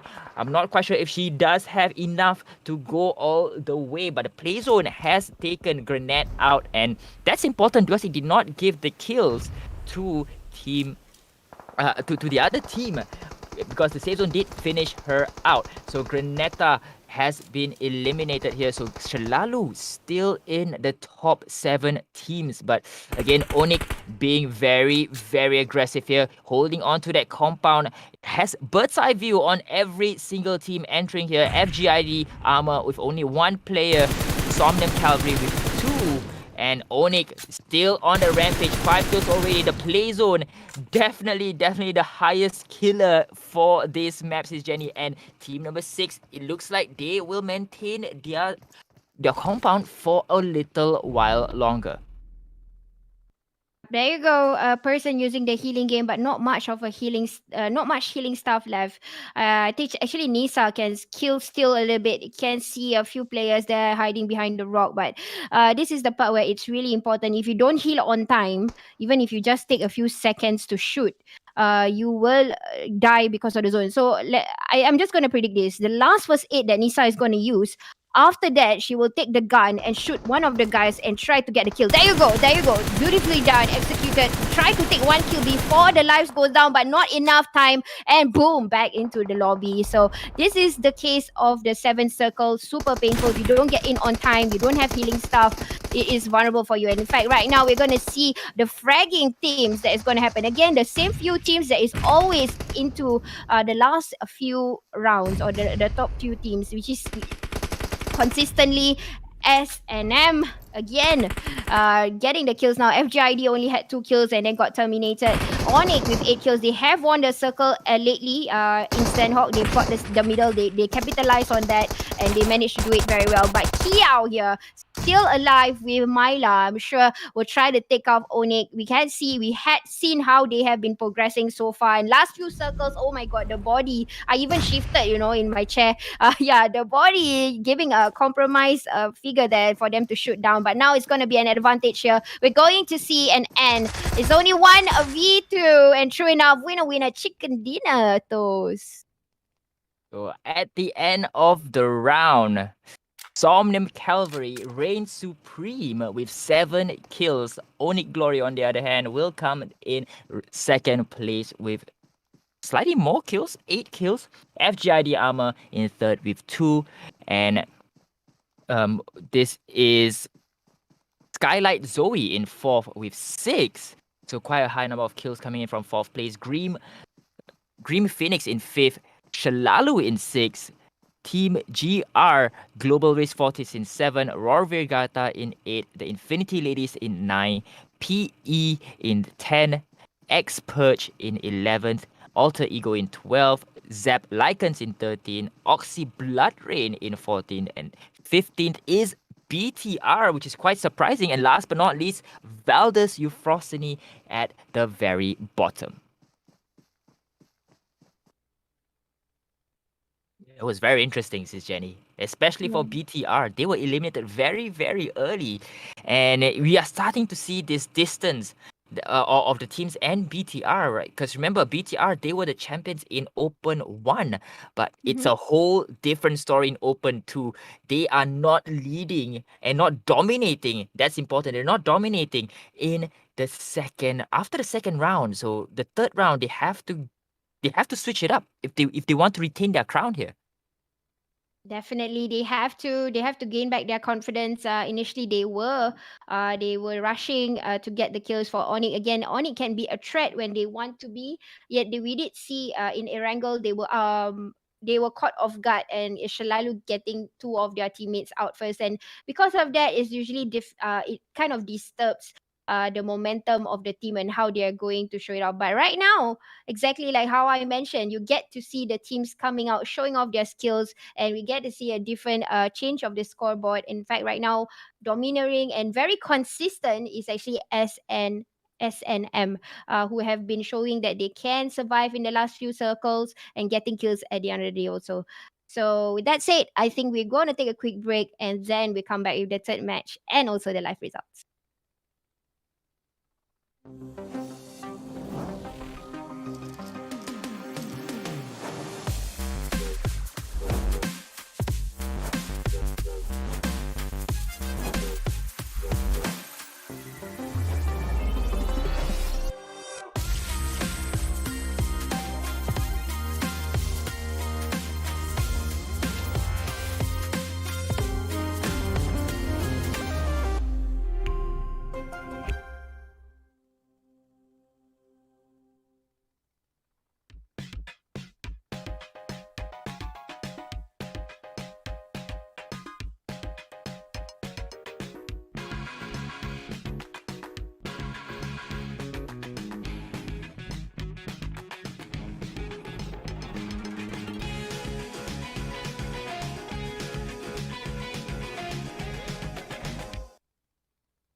Welcome back, ladies and gentlemen, to FSL PUBG Mobile Open 2. This is the Sunday playoffs. I am Toast. With me is SisJenny, and I hope you guys have already gotten your lunch or maybe some hot chocolate in this dark and gloomy Sunday afternoon. If you haven't, maybe you want to grab something to eat before we go into the next match. But before we do that, SisJenny will let us know the live results. Okay, so what happened over in Sanhok? Ooh, it's not just in Sanhok, it's the overall results for now. And true enough, Sonium Calvary, the hidden underdogs with 45 in lead. Definitely not. I would say it's doable to catch up, but still they are on the leads. And if they were to get more top threes next in the next few rounds, I think we can see the potential winner this time. And number two is Grim Phoenix, not too far, 32. But Alter Ego Dion with 22. You see, the total points, there's only two teams that can catch one another, but the rest, it's going to be just catching up with one another first. And number four is Onyx Glory with currently the top four is just these four teams, but it's still doable for FGID to catch up with 20. Skylight Zoe 14, and the all-time favorite of many others is Beltron Ace with 14. Zep Lycans, many of them have been, I think, commenting down or actually requesting for them. It's at number 8, still not too far behind. They are able to catch up. It's only the second round. We still got 3 more rounds to go. Global Race 40s with 8, doing even Steven with Shalarus and Nora with 8 also. All these teams, like I mentioned, they have to catch up with one another, get the kills going on, and also the placement points. All right, so we're gonna play in. We're gonna see into our third round already, which we will fly back into Erangel, where I think it would be much more tactical. Teams will try to battle and outsmart the rest and how they will push. And I would say it's gonna be a different battle with compared to the first Erangel that we saw. So probably some teams at this time they will hunt for kills and they will look for one another, especially those teams who knows very well on how they play, exactly where they would go. Right, will Grim Reapers come back here and get that chicken dinner as they did in round number 1? Or will we see yet another dominating performance by Somnium Cavalry? Or will Bellatron Ace emerge from the ashes and get their game going? Because it's 2 games. They should be warmed up right now. They should be warmed up right now. So I'm a little surprised at their placement at this point of time. But again, there's still 3 rounds. They still can overcome this deficit. But of course, it won't be easy with teams like Somnium Cavalry and Grim Phoenix holding the fort and really holding on to that first and second position. Other teams like Shalalo Signora, again, they still have enough time to go for this comeback, to mount a comeback, but only if they are able to score in the top half of the table or even at the top 4. A top 4 finish for Shalalu might overturn the tables for them, but of course they need to get those kills as well. FGI Diama, they're outside of the top 4, but like you mentioned, SisJenny, 1 point separates them from looking outside or currently being in the top 4. So just 1 kill will definitely be crucial on the side of FGID Armor. So we are still waiting for the teams to jump on in. So those of you who are already inside the stream, thank you very much for joining us on this Sunday afternoon. I really hope you guys have liked and shared. If you guys have not done so, what are you waiting for? We want to get this stream out to as many people as possible to show them the love and of course to show off these ladies' skills. And of course, if you guys haven't followed SisJenny or myself, you guys can search us up on our Facebook. And I think we are ready to jump in to the third map of the day. It is back to Erangel. SisJenny, any predictions here coming in after? I mean, we've watched 2 games already. Any predictions? Well, probably the only prediction I can give is just SNM, Alter Ego Dion, and Infinity, Valdez, and also I'm forgetting one team. Did I say BTR? Yeah, No, I, you did I not. did. Yeah. Yeah, yeah. So BDR, we are waiting for them to come back. So these are the teams that have reflected on how they have been doing it, or even having the most kill points. When they can go aggressive, they would go aggressive. So and they have good fraggers on board. So these are my prediction for the next few rounds, and then probably we're gonna see on how it is gonna turn out. So out of this match, those what do you like the most? Like, is it the rotation or is it the fragging? Well, what was it that caught I you? think the thing that really caught me was Somnium Cavalry's rotation, and with a certain flight route like this, we might see that unorthodox rotation coming in from Sonium Cavalry, because they like to really go from north to south by making one huge round and not going straight through the middle like that piece of cake that you like to mention. And it Mhm. really, this unorthodox style of rotation, sure they might not get many kills, but of course it keeps them safe from any potential engagement, right? So they are actually going for placement, and once they secure their placement, they are definitely gonna go all out to get those kills and maintain their top position.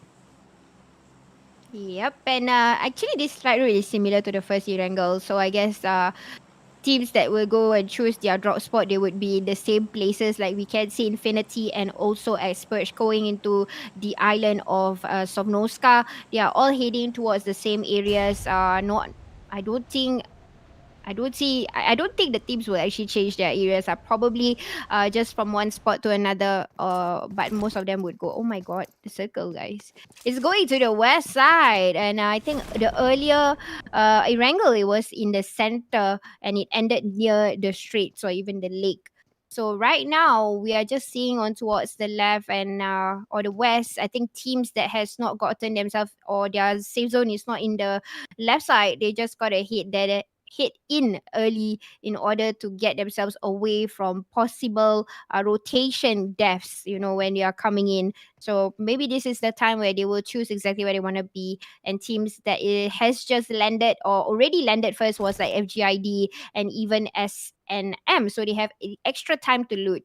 Right now is Infinity versus Grims, and this is, if I'm not wrong, the area near Sovnoska, the houses beside Sovnoska, where Infinity wanted to head on towards. And I think that after realizing the circle is going in the left hand side, they decided to just go on the outskirts of Sovnoska. So what we are seeing here is they're doing a TPP move from Grims, and one of them already got contacted, which is Infinity towards Grims, again heading towards the same place, changing the area because Infinity initially they were not here, and probably until the first circle came in, they decided that, hey, I don't want to waste my time looting in that circle, in Sovnoska, sorry, knowing that the circle is moving towards the west side.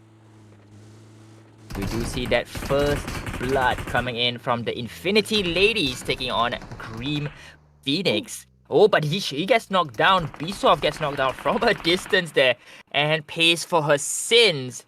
And Team Infinity now currently on a 3-woman rampage with Team Grimm. So Grimms, they managed to exact some form of revenge to their teammate, but it's still even Steven. Still 16 teams available. Ooh. Only 2 players. Oh, is that Yes. it, SisJenny?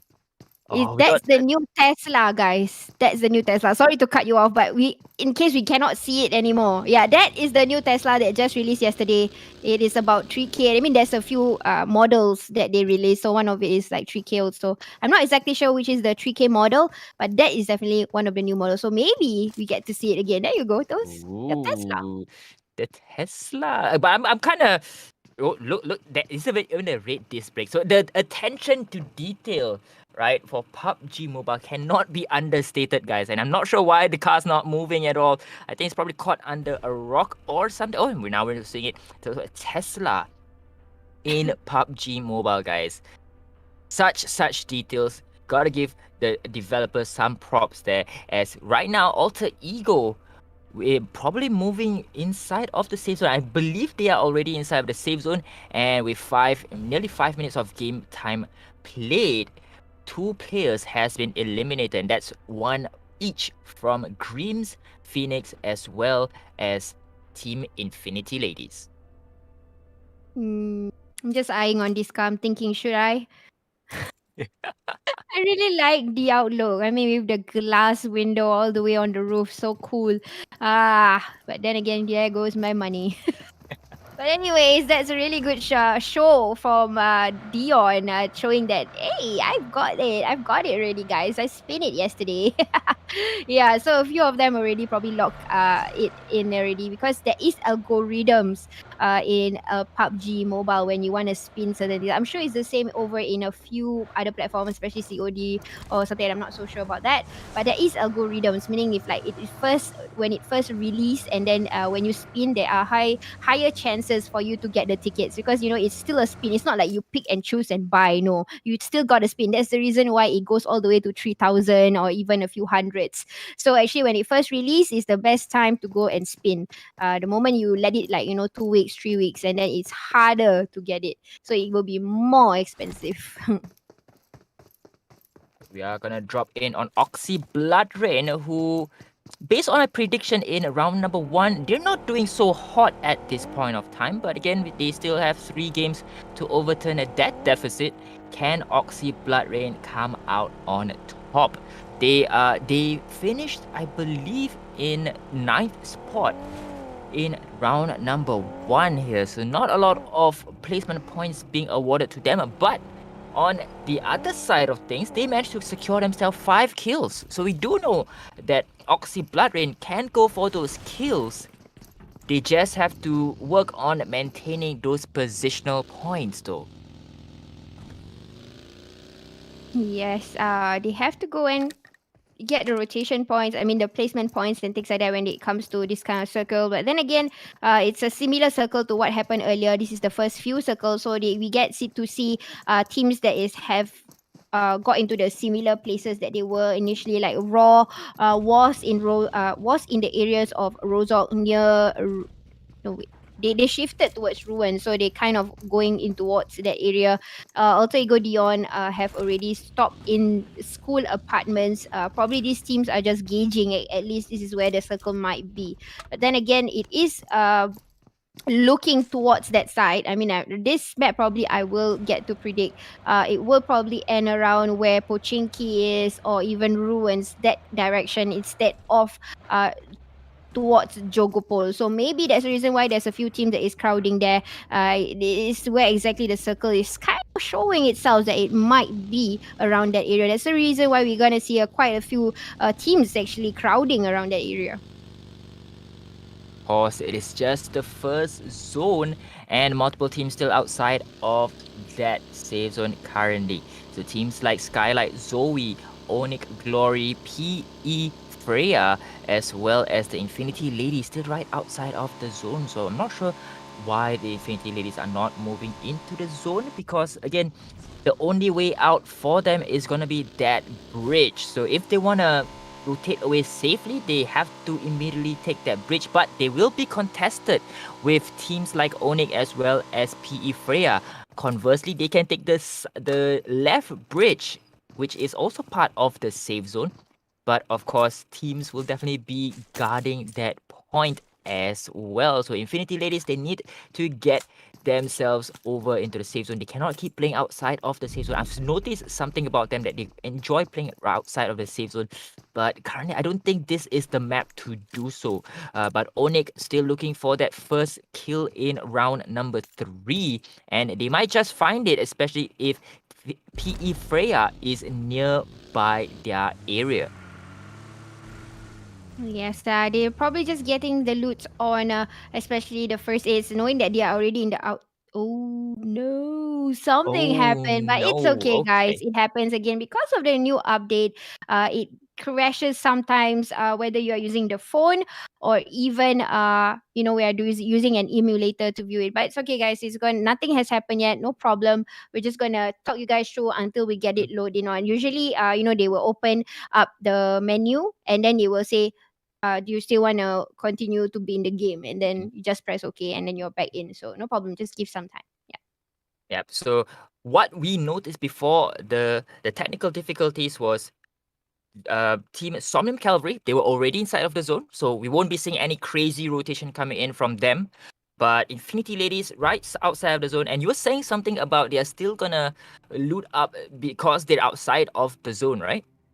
Yeah, because I think they deployed one person outside, so probably that Mm, person is just picking up the first aids and stuff. Because if I'm not mistaken, Onyx in the first round they did not do very well. They got mm, contested with Shalalu, so maybe they yep. are preparing for that. But I know Onyx is able to fight. So they are just probably thinking of contingency plans and things like that, or even that person is left to deploy to find a vehicle, because the new meta is that every player should have their own vehicle when rotating in. Hardly they will share into one. Yep, we're back in. They will share into one vehicle, and we can see a TPP going on here. Velders just looking towards people over the ridge side. Can't see the enemies is over there. There you go. And just trying to what? But the shot came in. You know where it had? It hit under the door, if the door sill, if you can see there is a gap in between the sill, and they get to hit the leg. So that's where the shot came from for Sky here. So can Sky is not able to do a third party, and definitely will be stuck here for a while for Velders, because you can see in the mini map nothing is around the area, no compounds at all. They are kind of like stuck in no man's land, but I'm not really sure exactly where they park their vehicles, if it is still safe, meaning the other teams have not damaged the vehicle. They can still get away to move into another area in case this is not the safe zone. I believe they are still inside of the safe zone. So, like you mentioned, they are quite safe for the meantime. But we do see PE Freya making a beeline towards where Team Alter Ego is, as well as Team SG. Skylight Zoe also making their way into the same area as Alter Ego and Felders Euphrosyne. So let's take a look at Alter Ego here. It seems like they are very disciplined in holding this line of sight, just making sure to not let team number 15 Valdez Euphrosyne go scot free. They want to definitely go for the damage here, and if they're lucky, they might even get an elimination to pad up their scores. Alter Ego, they are currently in second place with 22 points. Again, not a big lead comparing to the fact that the team that right behind them is only 1 point away, so they want to get as many kills as possible and to stay alive as long as possible to secure as many points as they can. This is the halfway mark, SisJenny. This is somewhat the halfway mark for the team, so it's a good gauge for teams to start either playing it safe, playing it a bit more aggressively, or just to go all out. And it seems like Alter Ego, they are found outside of the zone, and they might want to go for this gatekeep or rotate inside of the zone, because Valdez, they are inside of the zone. They won't be running anywhere. So Alter Ego doing the smart thing to let go of Valdez Euphrosyne and go for the rotation into the safe zone. Yes, and zone has already opened itself again. It's at the areas of ruins, not looking into Pochinki right now.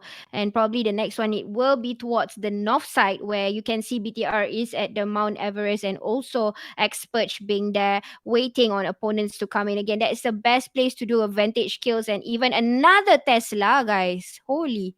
This is another Tesla, another model. Sorry, but I'm just looking at the cars. I just hope that there won't be another crash. It seems like it's a little bit laggy, but it's okay. We will tell you the story. Velders parked in. Will take the contest here. They initially got contacted. They got sprayed.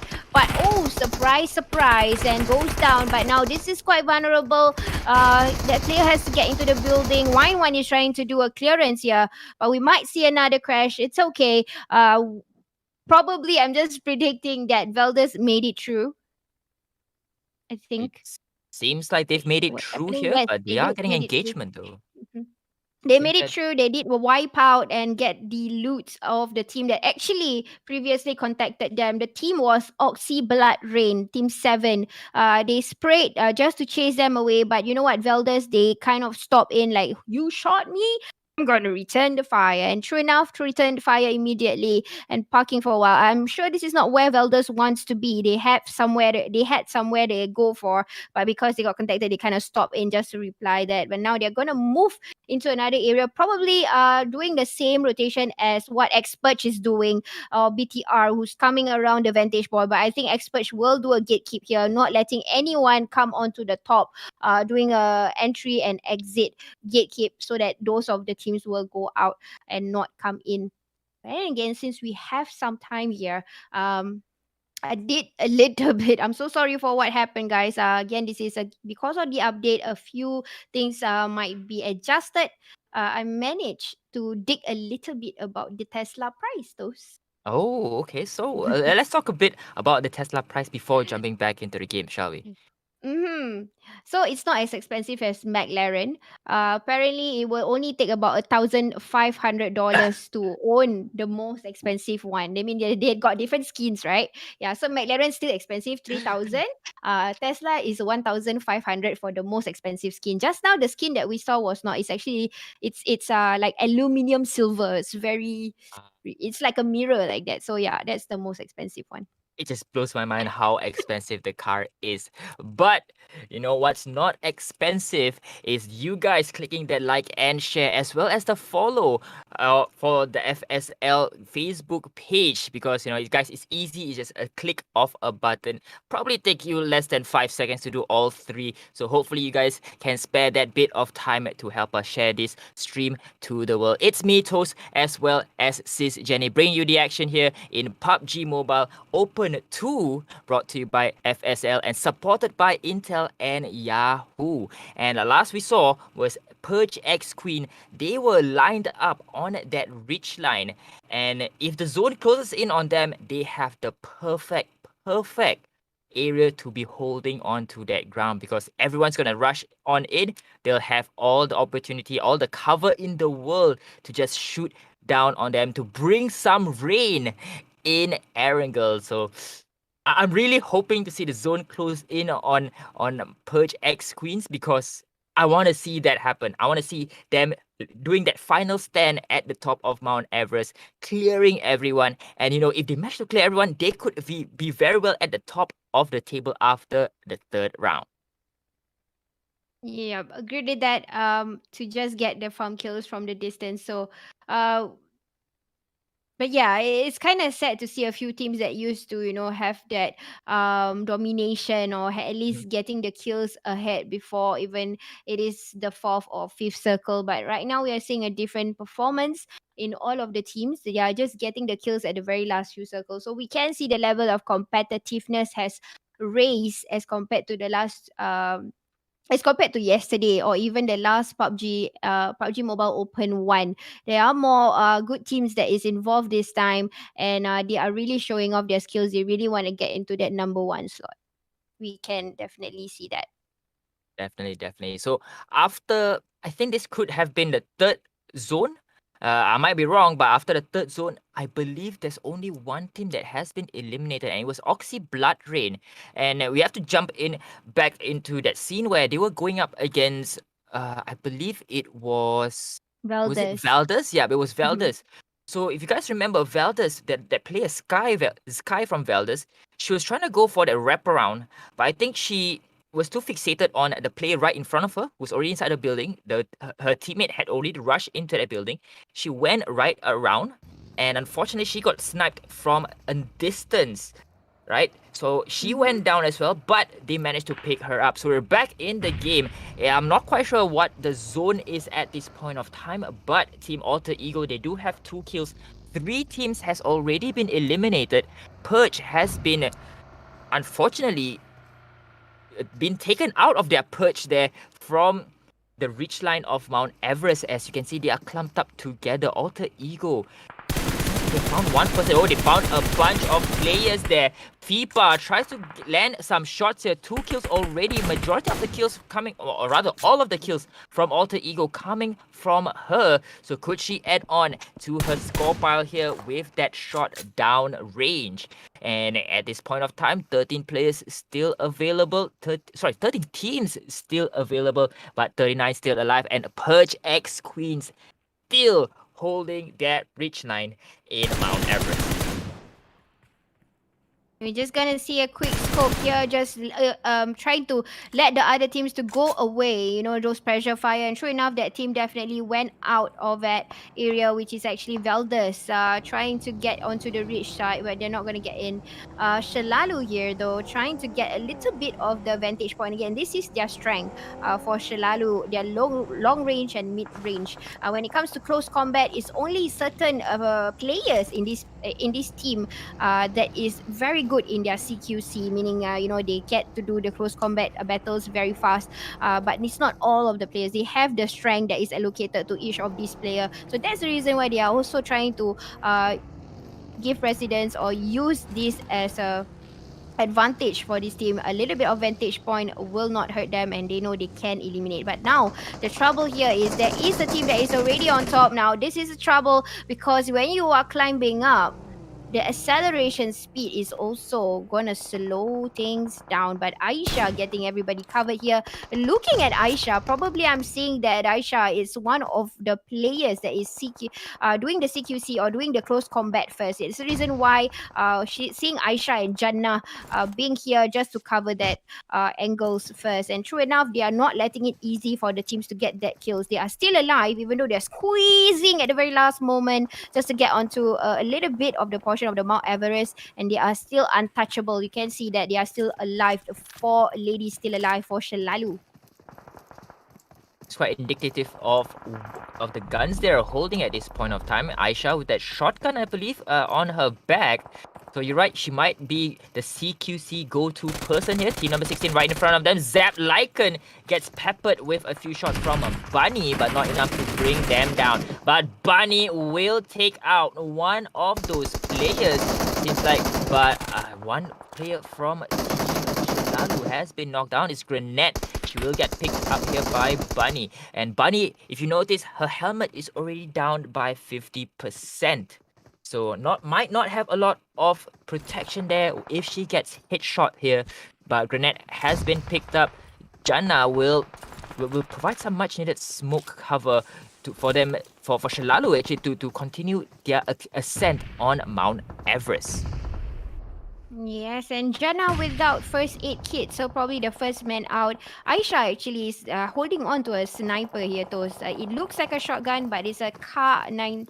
It is probably for long range. Again, this is their capabilities from Shalalu itself. This is the reason why they are probably getting on towards the tower. But then again, you look at the circle, it has gone down. So people from uphill, you have to make your way down now. Or what they can do is clear off the enemies here so that it is they get to save the kills. And even if they did not get to the circle, at least they get the points from the kills. But now it's not that easy to get kills even though you are on top already, because the teams here, especially experts, have already capitalized on this area and they know which angle to play around on. And there you go, Potato being seen by Abby, taken down. But BTR, knowing that they are not going to be the people who gives up, they will try to revive the teammate as much as possible to get the numbers going on, this is the expensive one, Tos.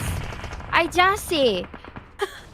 And you know what? Just now I got it wrong. It's not 1,500. That one was the ping. This is 38,000 UC. So it's 38,000 US dollars, guys. So I don't know. I'm definitely gonna be that crazy to buy this. So yep, that is how they spin. They try to get that amount just to get there. But it's really beautiful, looking at it. It is nice. What do you think, Tos? I think it's incredibly expensive. And what is also incredible is how BTR is holding the fort. They've already gotten one person knocked down, and it is Dust. Previously, I think Dust went for the pickup on Baby Life, if I recall correctly, and they're just right near the safe zone here. Will BTR come out on top?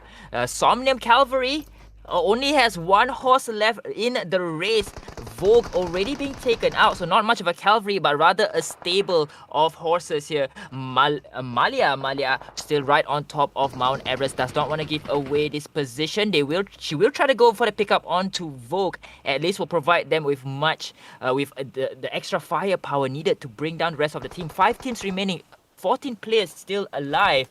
With BTR, 2 players already knocked down, Dust very low.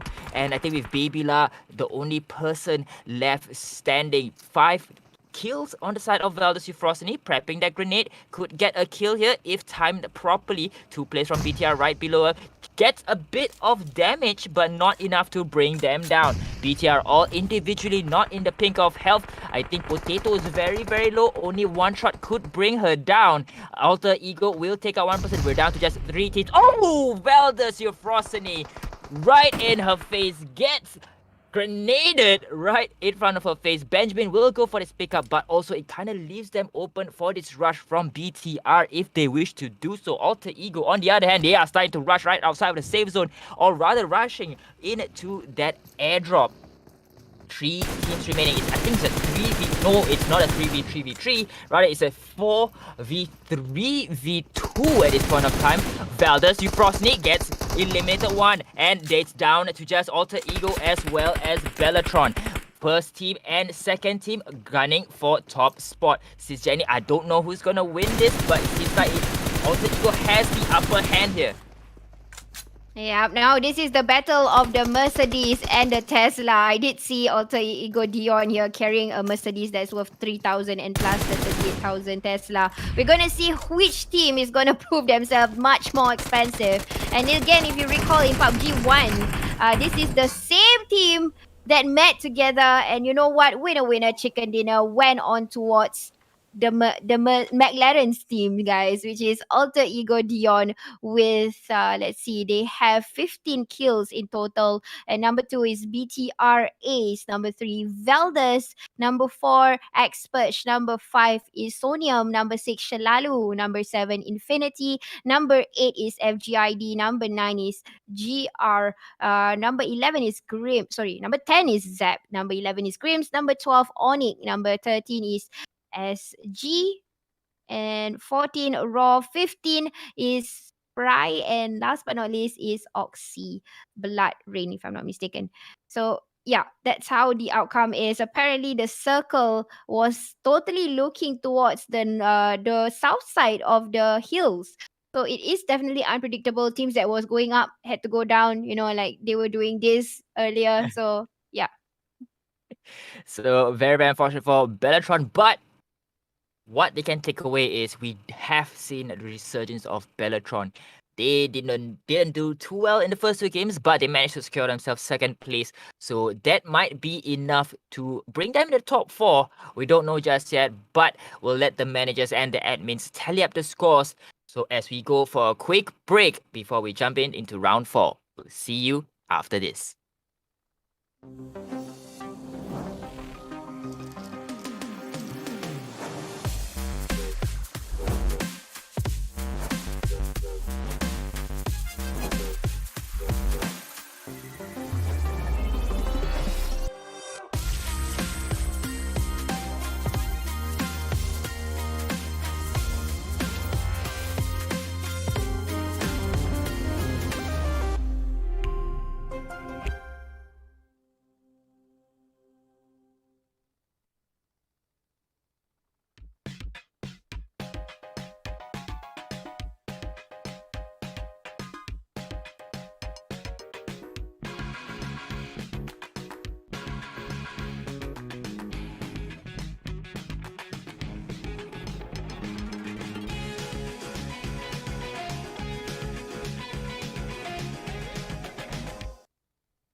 and welcome back to FSL PUBG Mobile Open 2. And we are back with the PUBG Mobile tournament that is happening, the ladies tournament, and supported by Intel and Yahoo. Now, Toast will walk you through what happened so far after four rounds. Yeah.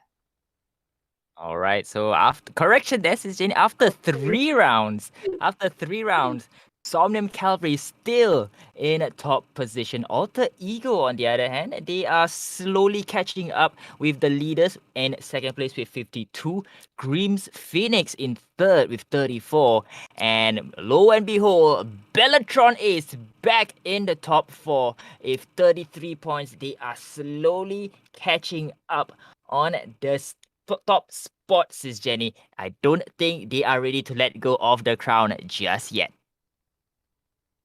Yeah, but I think it's still doable for those other teams that is sneaking underneath number 5 and below. They are able to catch up still with the kill points and of course placement that goes in along the way. So it's still doable. We still got Erangel. Bigger maps are easier to farm kills, so I Mhm, think it is still doable for that. But you remember the last round, the last circle that we managed to see, even though we had a few crashes along the way, which mhm. I hope after this we won't have to experience that. Yep. It's a problem also going on with the official tournaments on the other side. So don't worry, it's really something that we can't fix. It's really just on Tencent itself. They have to fix the issue. But if that happens again, we apologize on their behalf.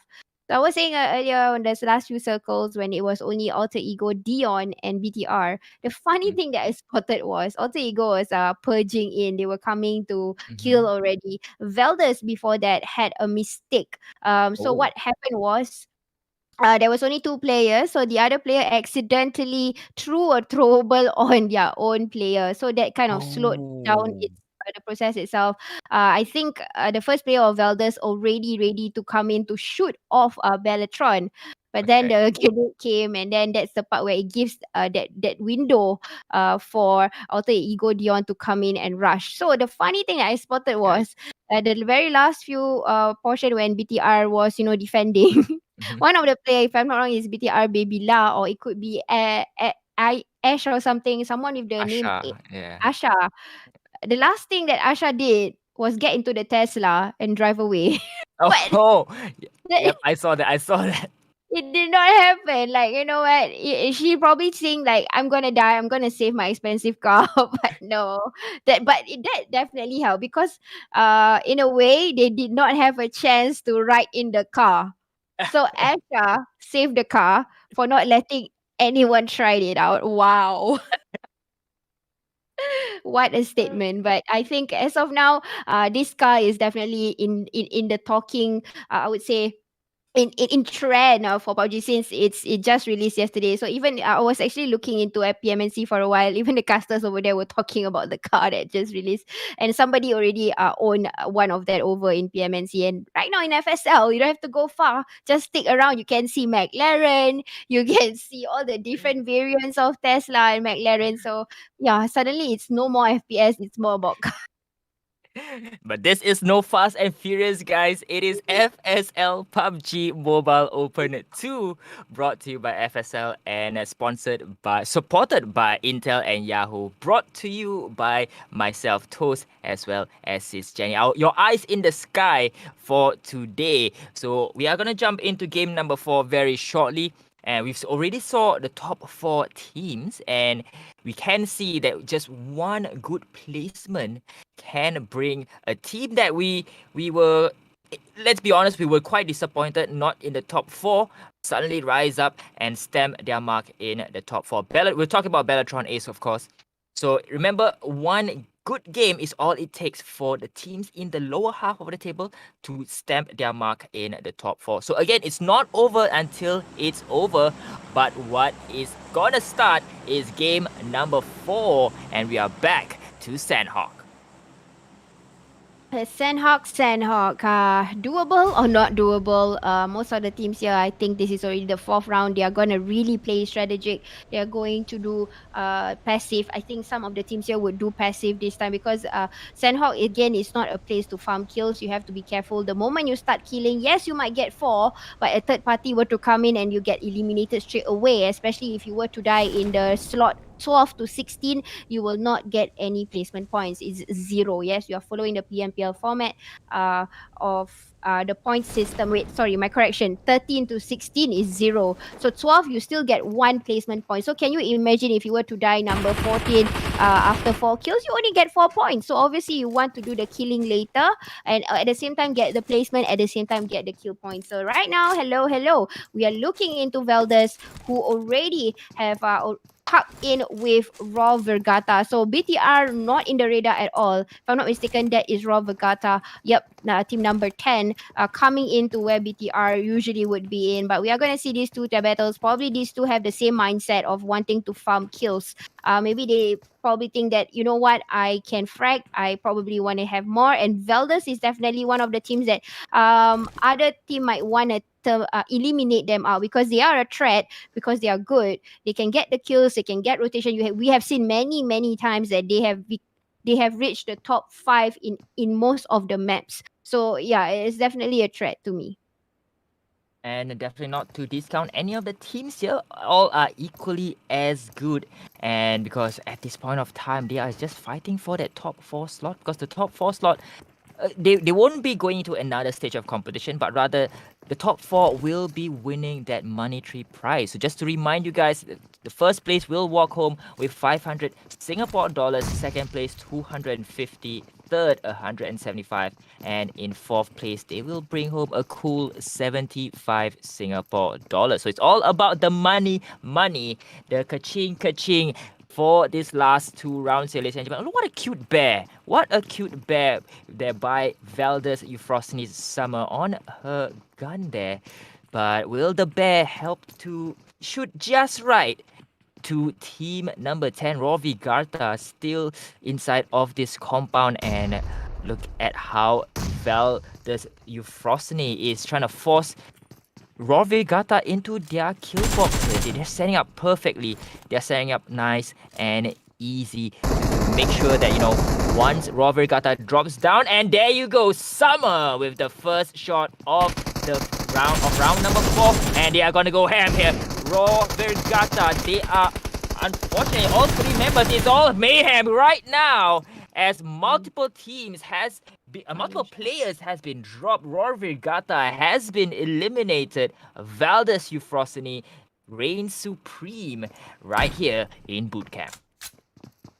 That was really well done from Velders. They had a pre-fire shot before coming in from the wall, so that definitely won. Because if you can see, Raw Virgata, last player, was able to down 2 of the guys from Velders, so they were left with only 1. But the pre-fire shot with that M4 eyes definitely came in handy for the team to eliminate the team as a whole. Raw Virgata at least. So the gun that you saw earlier, I have that skin too, Toast, and it's I have to show off a little bit. But no, it's not as expensive as the cars. It's just like probably $150 for that M762 skin. It's really cool, especially when you have the finishing kill. When it turns into a box, then there's a smoke. It will have an animation on the smoke, and we hope we get to see that if that player still uses the same gun throughout this Sanhok map. Now look into the circle. It's going up north, guys. So no longer going downwards like the previous Sanhok that we saw. This time it's going still in the center, but moving on towards the north side. So people that is outside probably right now, they have to move up at the same time, get the loots. At the same time, you can see that some of these teams here are really doing it passive. They are not moving as much. They're just staying around. No point rotating. They're just gonna stay in and see if they can camp for kills. In fact, we can see a few teams right now already in the center as compared to the previous round. There was a few teams that's outside. This time, all of the teams is actually making their way in, so they are on the way. The only teams that is not ready is just the green team at the bottom there. I'm not exactly, it's Oxy Blood Rain probably. It's not moving yet. They were probably on foot. The rest of them already have their vehicles moving towards the circle, so not to worry. They know exactly what will happen, especially it's already the 4th round, and they know they don't want to die in the play zone. They got to get themselves in the center as soon as possible. So that itself is the key point here for Sanhok. In order for you to farm kills at the same time to play passive and get the placement points. So we do see Somnium Cavalry right outside of the safe zone. So, they might go for the unconventional flank by using the speedboat or using the sea as a route to get into the safe zone, or they could just walk in. But knowing Somnium Cavalry, they could go with the former and decide to go for that wide flank into the sea, and they might drop onto Hatin or at least Cow. But at this point of time, Valdez, Euphrosyne is still holding on to Bootcamp. They are inside of that safe zone. So team number 5, I believe, Green Phoenix, who are just right in front of Valdez Euphrosyne. But FGID, we've not seen them quite in the top 4 just yet. But they have been quite consistent in the first 2 rounds. They managed to secure themselves top 10 at the very least after 3 games. But still not in the top 4 just yet. But of course, with a win here, they'll be able to catapult themselves into top 4 contention. Same goes for Team PE as well. PE Freya, just one single win or even a high placement as well as high kill count will be able to get them into top 4 contention. And just as I mentioned, Team Somnium Cavalry making that wide rotation, they might land in Cow, or they might just go into Mongnai, or even to Camp Bravo. I don't think they'll be able to go into Lakawi with the zone starting to close on in. So after, I think, about 8 minutes of gameplay, we are just down by 1 team. So very, very unfortunate for that team that got eliminated against Valdez Euphrosyne. But Jesse from PE Freya has been knocked down. So they're just down by 25% of that firepower.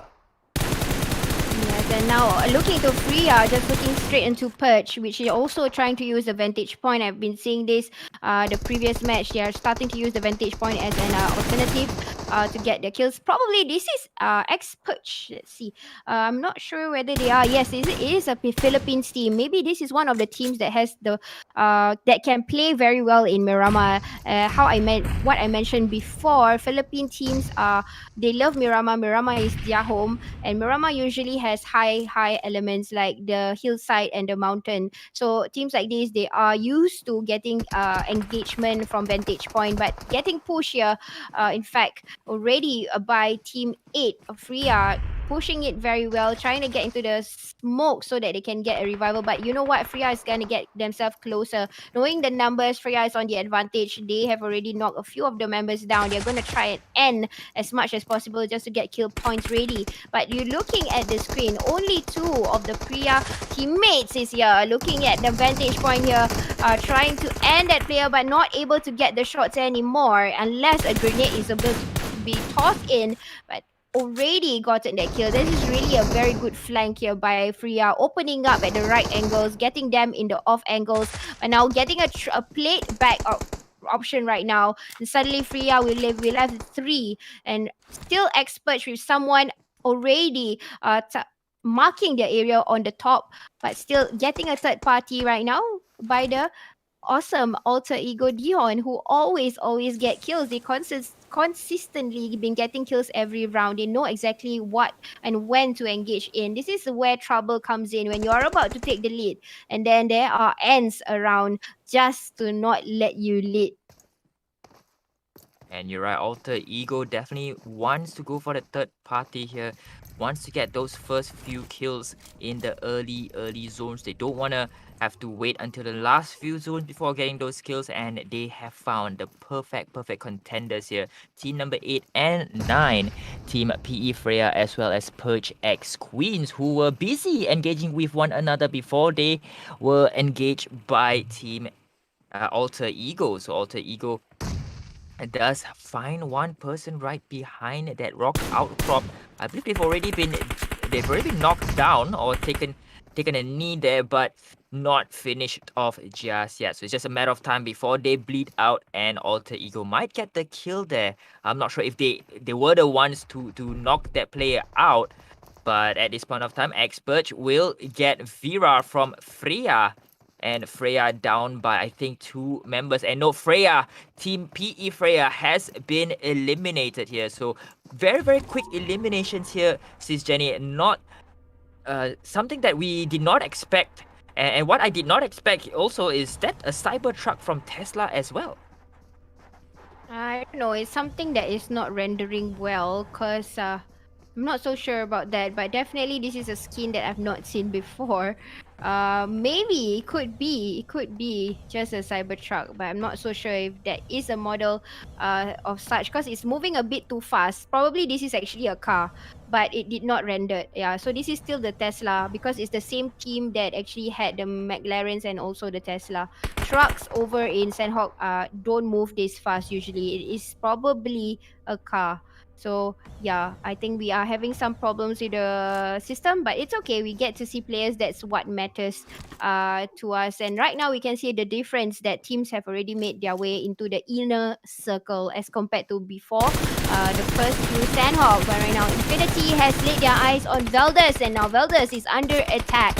They've been trying to get a few kills along the way. They've been looking for it, but not happening, not in their favor. Infinite is coming on to try to make them to slow down the process. In fact, these two teams are from Thailand, so again they have played alongside each other very well. They have no idea who they are shooting on to, but we can see right now is a Thailand versus Thailand battle. And I think the advantage here, I would say, is actually Infinite because they get themselves in a close covered area. They can do a TPP, pick in and pick out. Vulnerability definitely goes on to Velders. They got to get themselves uphill and not be seen because right now position has been compromised here. They know exactly where the players might be shooting again, still across the same player. Just need to use the best abilities of the smoke, not try to get any bullets through their body and tries to get away. But we can see another potential battle here now. Alter Ego Dion is being caught off guard here by an Indonesian team, and then we are seeing an Indonesian versus Indonesian. Two of them got knocked out from Alter Ego, and Grenade is coming in shortly by K. This might be the end of Gia. In fact, the end of Dion. I can see that happening already. So no more Alter Ego Dion. They did not get to farm kills. In fact, they got eliminated earlier this round. So what will happen to the scoreboard, Toes? Might cause a shuffle the in the scoreboard here, especially since Alter Ego Dion is actually in second place. So this really opens up the gate for teams who want to get in the top 4. They can unseat Dion in the second place here, and of course, teams in the top 4, they cannot rest on their laurels. They need to be consistently getting those kills and get position, get the positional points up high as Oxy Blood Rain here goes for a few pop shots onto Grim Phoenix. Does manage to hit on a few, could go for this knockdown, does get the knockdown, but in return, Oxy Blood Rain has knocked out. Oh no, they did not get one knockdown, but rather Ash is very low. So they managed to get one knock here, but not a finish. So still 0 kills coming in from Oxy Blood Rain.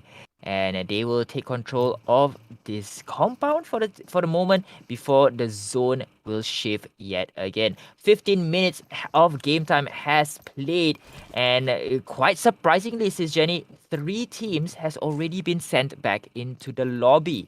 So again, not something that we were expecting, especially coming in from Sanhok, as you know, we were quite accustomed to teams waiting until the 3rd or 4th zone before they go for all-out engagement, but that does not seem to be the case. Each and every one of the teams has already warmed up enough, and they feel like, you know, they can take these battles. They definitely can. And Zep is actually just staying on in the fort, not moving on so much. And then next circle is really where Zep might be in. And true enough, these teams are pretty much safe. The rest of them have to get in.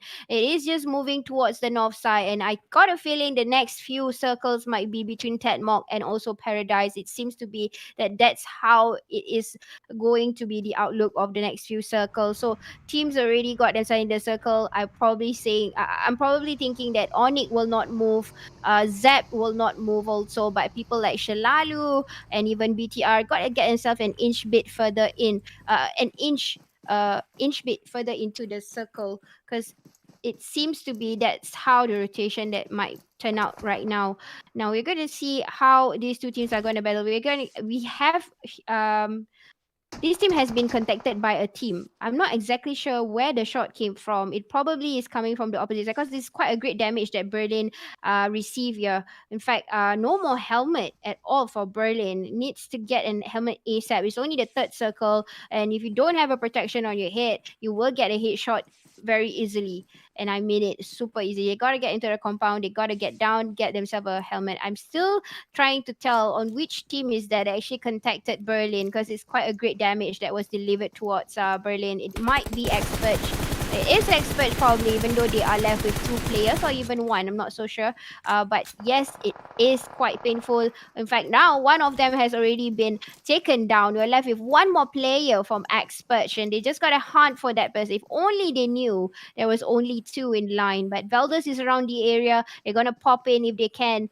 15 is coming in. There you go. They have pop in. They will be a third party this time over on towards Infinite. And not sure if Expert is actually still around. Paradise is gonna come. Somebody is going to knock on the paradise door on towards Onyx, and this is we're looking to Oxy Blood Rain. I want to talk a little bit about Oxy Blood Rain. They have been getting very good kills yesterday. In fact, they were quite a terminator yesterday. Minimum kills they will get is at least 10 or 8, those numbers it ranges. But today we see a grave difference. They had a higher skill, about 8 or 5, but that's the difference that they get, different from yesterday's performance. So they are definitely a team that is full in fragging, but today, because of the competition level, it has rose because of the good teams that has already made their way into the finals. They are not able to clutch or get kills easily as how they did yesterday, because this is one of the team that is actually bubbling under the top 4, if you were to remember how the scoreboard looked like earlier. So Team Oxy Blood Rain, they are in paradise, but I'm not sure this is the paradise they were seeking for, because there's another team, right? Onyx Glory fighting for a spot in paradise. So Zap, on the other hand, still holding on to Tatmok. And not a lot of teams might be jumping in there, but we could see a gunfight here happening between FGID Armor as well as Skylight Zoe or Grims as well as Global Risk Fortis. So Grims getting one player knocked down, and I believe that has to be from GRF, Global Risk Fortis, who, if you guys remember, I predicted to be in the top 4, but very, very unfortunate. And probably in the same bracket as the other team, right? They are not performing as well as we like, but they are trying to make it up in round number 4. I think they managed to secure a double knockdown on Grims. I'm not quite sure if they managed to get that pickup GRC yet, but they are going 4-on-4 at this moment.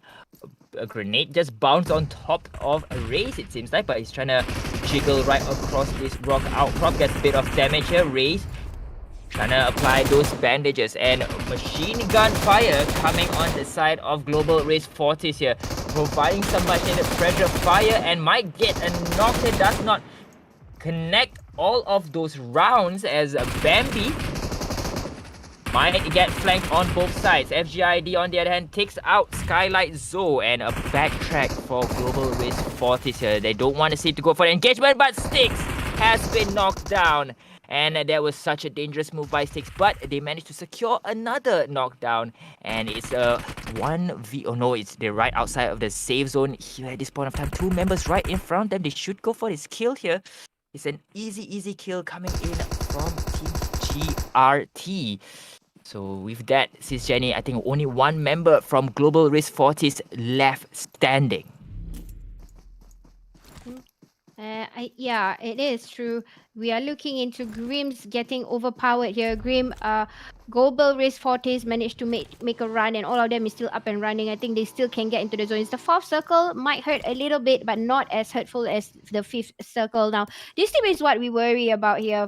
Most of the all-time favorite team, which is BTR, for the ladies, they're not performing that well today. They can't, because of the competition. Everybody can frag as well as them. In fact, right now FGID has laid eyes on BTR. They exactly, there you go. Jenny has already spotted someone from a distance. Now this might be an advantage, but no, you know what? BTR have eyes on them too. So now they can rotate under, just to get into the circle. But then again, since BTR already know where FGID is, they've got a, oh my goodness, they have to go and toggle whether they want to look into their left or their right. Because in fact, there is another team coming up from Tatmok, and this is team number 12. If I'm not mistaken, this is team Skylights Zoe coming up from Tatmok earlier. So they are also running into the circle, and they will lay their eyes onto FGID. Now this is going to be quite tricky here. How are they going to come in? And BTR is giving shots after shots, and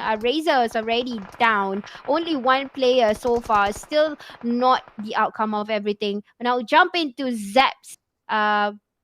Lycans, who has another fight somewhere. But we're just gonna focus on this one. How is BTR gonna do a gatekeep? This is where they can finally farm their kills. And there is a team that is waiting in front here, and this is looking into Zep Lycans, waiting for the entire fight to be over, and then they would probably contest because they already got themselves in the circle. You can see in the mini map there is the pink dots, and this is the Philippines team listening to the fight. FGID not looking so well, they're not that lucky, and they will be contested by not coming into the circle. So this is where Nay will farm for first aids with the crates that is available for his for her teammates that's already fallen. Now moving into Paradise, Valdez here saying hello to Team Global Fortis. Even though there are two ladies still alive, but there's three was still alive. In fact, right now we are depending on that one particular member to not get knocked out. In fact, if they were to do that, then the entire team will be eliminated. Onyx is on them now. The pressure is real. Velda saying that I do not want to be part of this fight. I want to get into the zone first, but not easy way out because they got to pass through a few teams that's already made their way into Paradise. So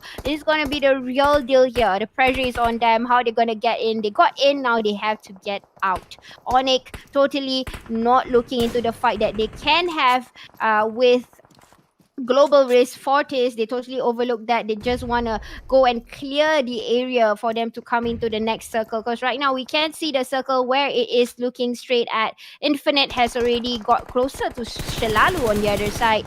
Still looking on towards battles here. They are gonna come in. Not that lucky for SNM this time. They have been gatekept by BTR. Again, this team is suddenly doing very well by gatekeeping a few teams that was coming in earlier. Hard shift indeed, those.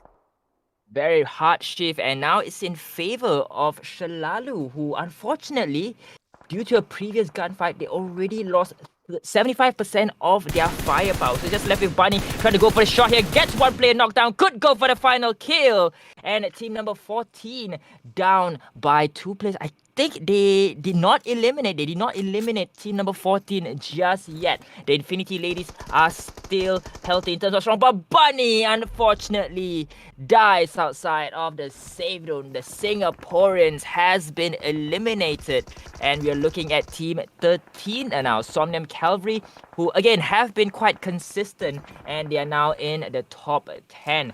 Vanash has been knocked down, Malian as well as the other player still in the pink of health, and they are still in Paradise trying to fight their way out. And Valdez already has one player knocked down, and Onyx doing a lot of damage here. Could go for that final knock on the last Valdez player, and they're not going for the push. They're patiently waiting. Wine has been taken out. Kyle going for the engagement, and it takes out Wine. Vin, on the other hand, pushing in, trying to go for a retreat here.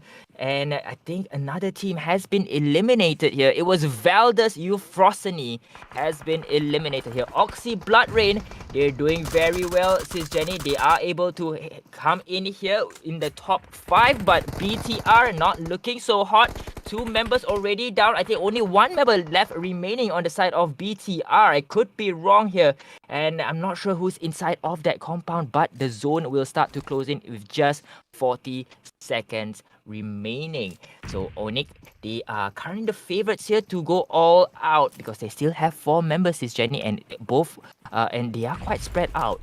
So, not an easy elimination on to Onyx Glory here.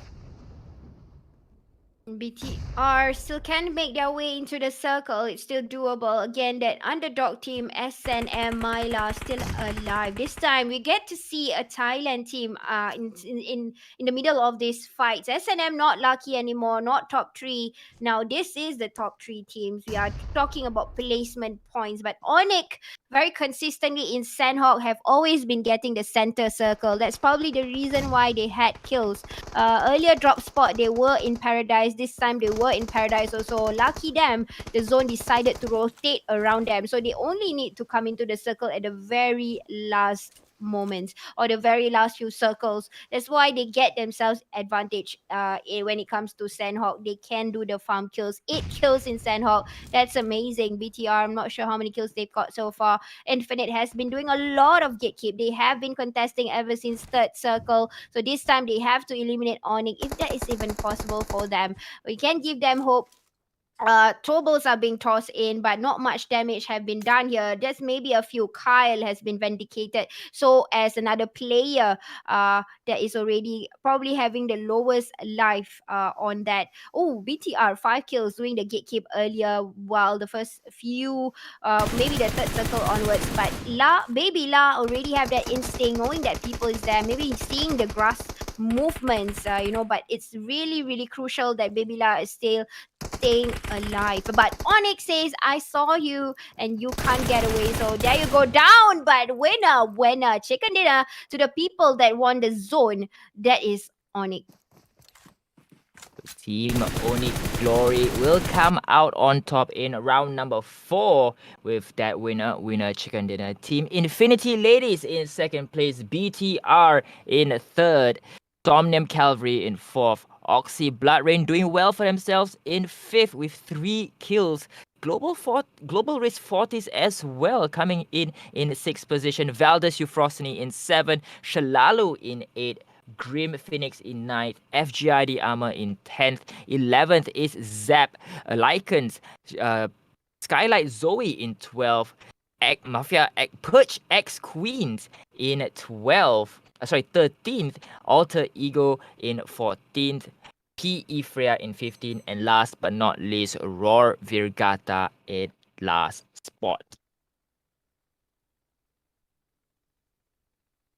It was really an awesome battle. We did see the battle of the nation there with Indonesia and Thailand coming in, and I see the comments flooding from the Thailand, the land of smiles, supporting Infinite just to get the winner chicken dinner. But then again, the true blue winners just now for Sanhok, and I could happily say that Onyx won both of the rounds. Of course, they didn't win the other chicken dinner. It's just that they won the zone for Sanhok. So the best zone readers for Sanhok, I would say, is Onyx, and zone loves them. And definitely the zone loves them. But what we love to do is go for a quick break, and we'll be right back with the live results after 4 rounds, and of course going into the final round in Erangel. We'll be right back.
Welcome back, ladies and gentlemen, to FSL PUBG Mobile Open 2, supported by Intel and Yahoo. We are your casters for the final event. It is Toast and SisJenny, and we have just got wrapped up with round number 4. We are gonna jump into game number 5, but before that, let's take a look at the standings.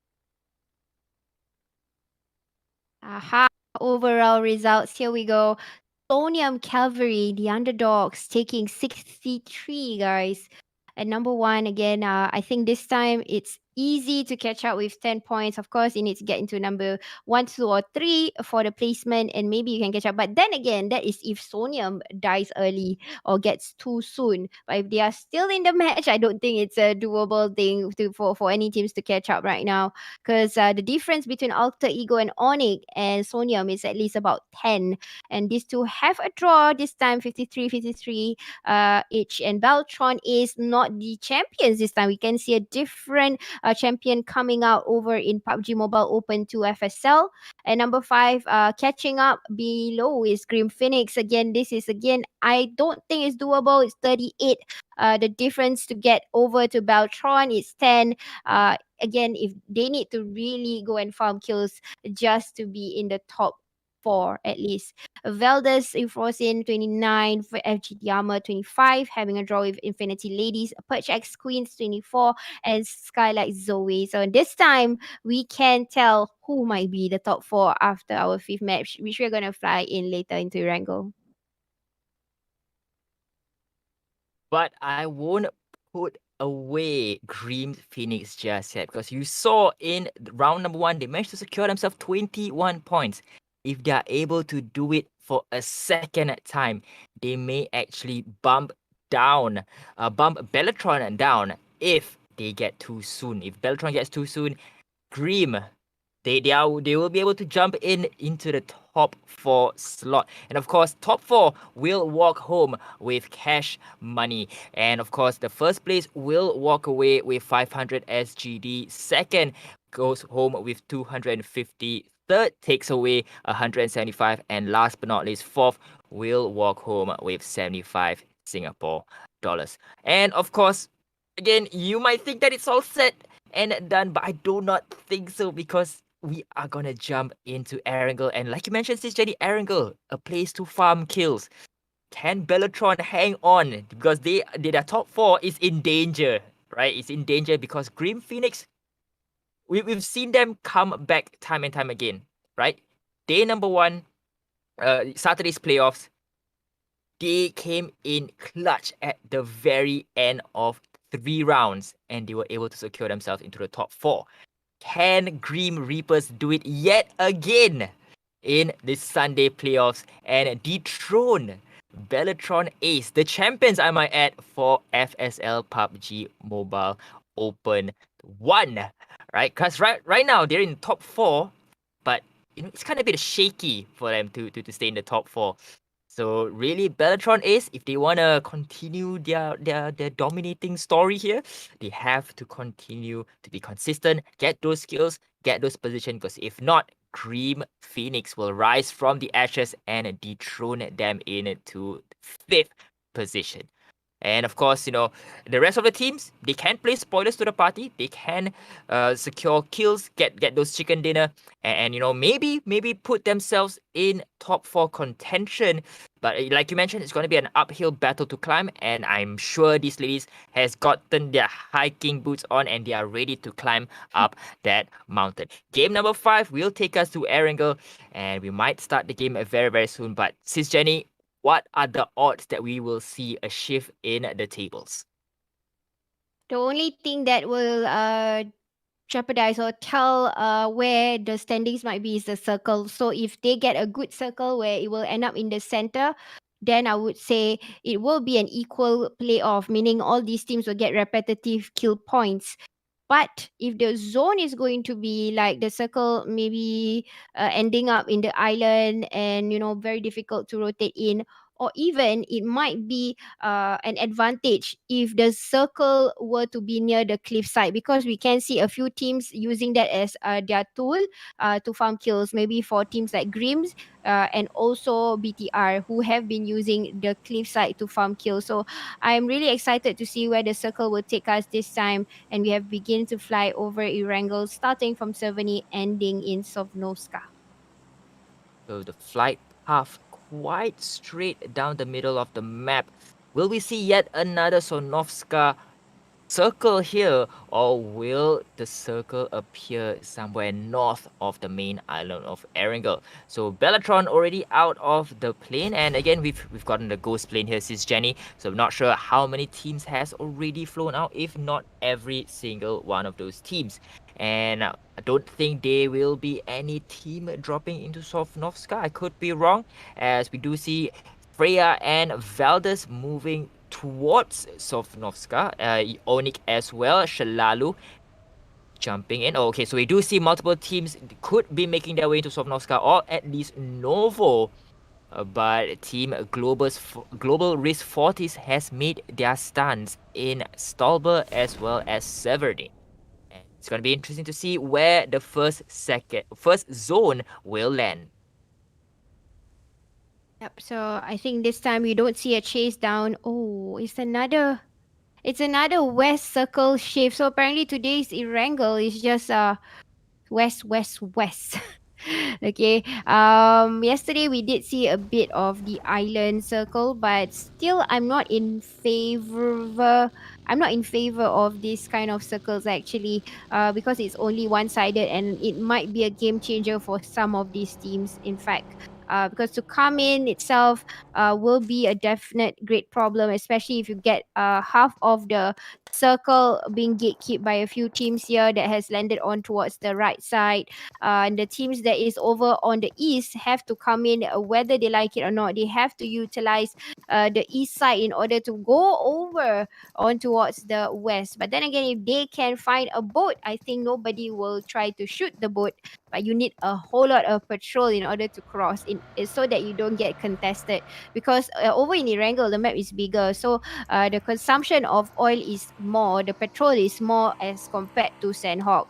And using the boat, the consumption of oil, you will only get to use like about 100 meters to cover. After that you need to keep topping it up just to cover another 100. So it not 100 lah, maybe about 200 like that. You can see a chase down here. This is I chuckled a little bit because of the costume.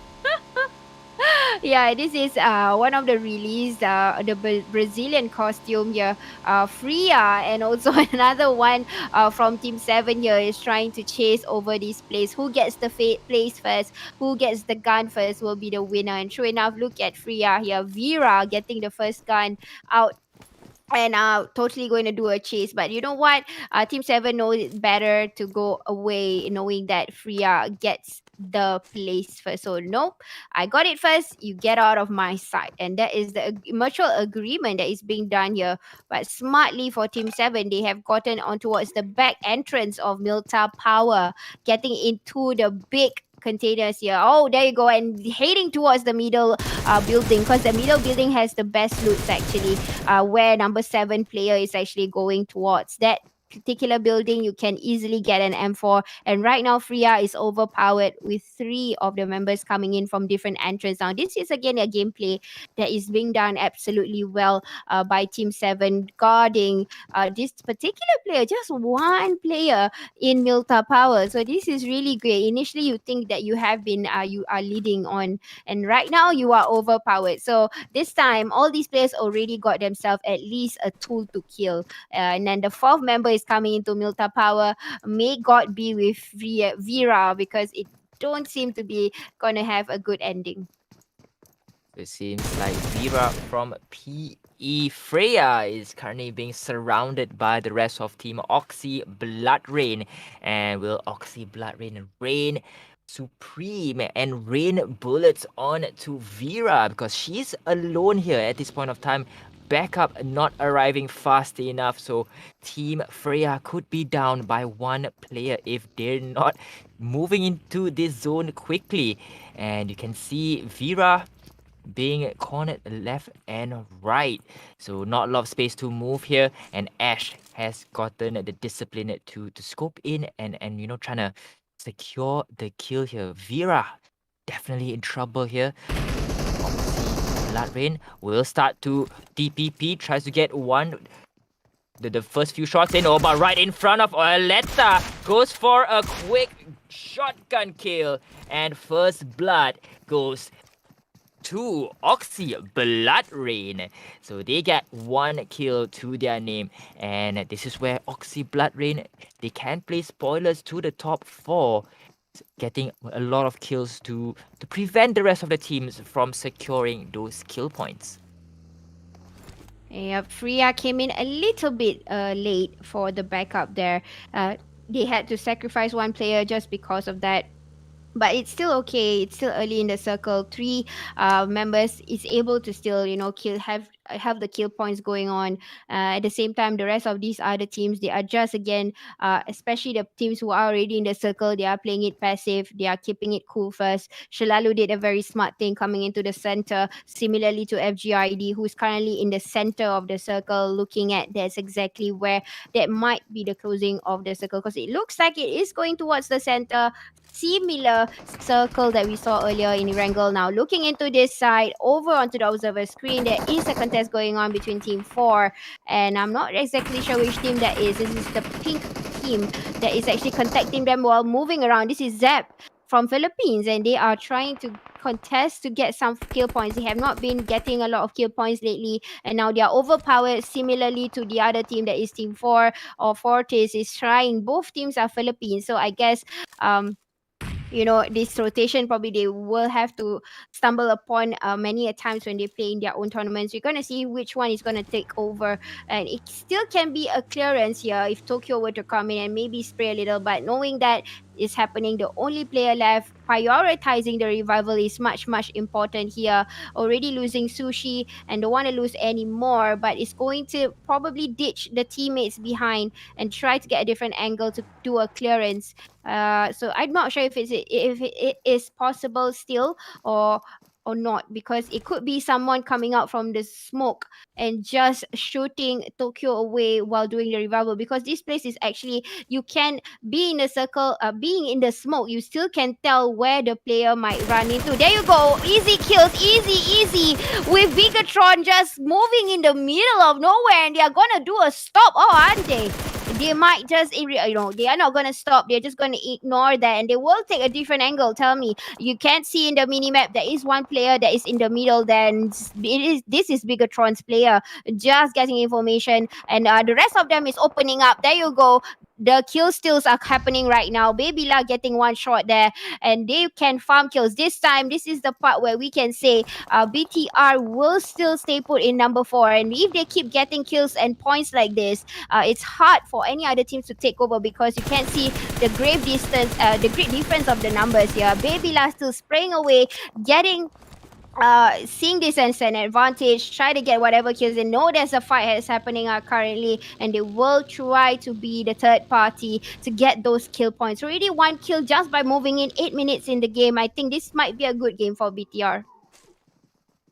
BTR being the third party between that Filipino party there happening between team number 16, Zap Lycans, as well as team Global Risk Fortis. So Global Risk Fortis, I believe 3 members have been knocked down, but Shalalu going up against team number 3, FGID Armor. They've not done so well here, but unfortunately for Jana, she will take a knee, and Grenade and Bunny, 2 players left remaining on the side of Shalalu. Team number 15 starts to come in. Valdez, the third party engagement, and Bunny will knock down Sky, seems like. But at this point of time, oh, Bunny gets knocked down right from behind. Grenade, the only sole survivor here, will try to push on to the rest of the team. Unfortunately, the Singaporeans have left the building, and they have been eliminated from the final game in the Sunday's playoffs. Unfortunate for Shalalu Signora. And we are still looking at team number 12 here. Team number 12, I believe that is team Skylight Zoe, but we are moving on to Onyx now, who are using the vehicle to traverse this long terrain. But let's rewind it back a bit and talk about that Shalalu fight, right? Grenade definitely had the cover of the compound, but unfortunately, Team Valdez Euphrosyne were pushing in to her compound, so she didn't even manage to get a single knockdown, even though she was on point there. But Onyx gets knocked down. Ariel gets knocked down. I'm not sure by which team, because there are multiple teams in the area as well. So could Team Onyx go for this recovery here, or will they have to sacrifice Riel to back to the lobby here? So Team Onyx definitely do not want to be losing their players very early on in this match. Team number 9, Purge X Queens, another Filipino team. They are going to show how Lang Malakas they are at this point of time. They need to get those wins here if they wanted to stay in contention or to provide some spoilers to the top 4 teams. So the Filipinos, they are trying to... gets shot from long range. Team number 14, the Infinity Ladies, says, oh, Mars! What a shot from long range. Lang Malakas for X-Purge here as they manage to take out one player from the Infinity Ladies. From long distance into short distance. This is what happens in the last match. You might see unpredictable circles. You might see unpredictable rotation. What we can see just now, for sure, that Valdez was going on the hunt. So there are teams like this that will disturb you and will try to get kills. They actually came from near Mount Everest where they came from, and they went back into, because Shalalu was actually underneath there earlier, and then they chased for kills. So certain teams like this, they will farm kills, and we can see BTR rotating from the north side, and it's totally clear for them. They can get the vantage point here. We can see a few teams making a weird rotations, just coming in, budging in, crashing in to get kills. This is where they scavenge for points for kills in order for them to get as many as 20 points like the previous team. But then again, it might be not doable this time because everybody is almost having the same mindset. Any point that they can shoot, they will shoot away. And this time, I think they have got contested here by BTR. This is very risky, bro. You need your smoke. You need your smoke. Because the other angle is being covered. And there you go. Vulnerability at its best. At any point of time, smoke has to be deployed. Even so, enemies are quite near. And that was trying to run down the enemy. Wow.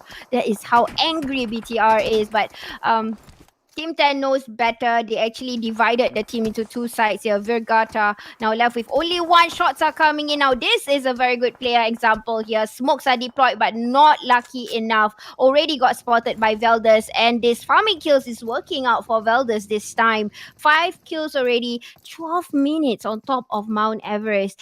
All they got to do is rotate in and out. What they did was they came from the top. They know the enemy is there. They just go down from which angle with a vehicle just to farm the kills. This is very, very smart Thailand team, and I've seen this in the mixed team over with the men and the women. And now, in fact, Valdez is showing a good example on how vigorous and how feisty Thailand teams can be at the last few final rounds here. And now BTR getting contested here by the third party, and we are seeing it possibly from Team SGX. Nacha coming in, knowing the shots were around this area, and you can see the overlap stack teams that is happening in the mini map. There is another team that just came in. Oh my god, this is like a party affair here. There is Team 7 along the way. There is BTR has already got fallen on her knees. This is Potato. We are looking at her trying to get help, but moving around is also a tactical thing here. We are looking from one player to another player. Valdez did the same movement, coming in and out,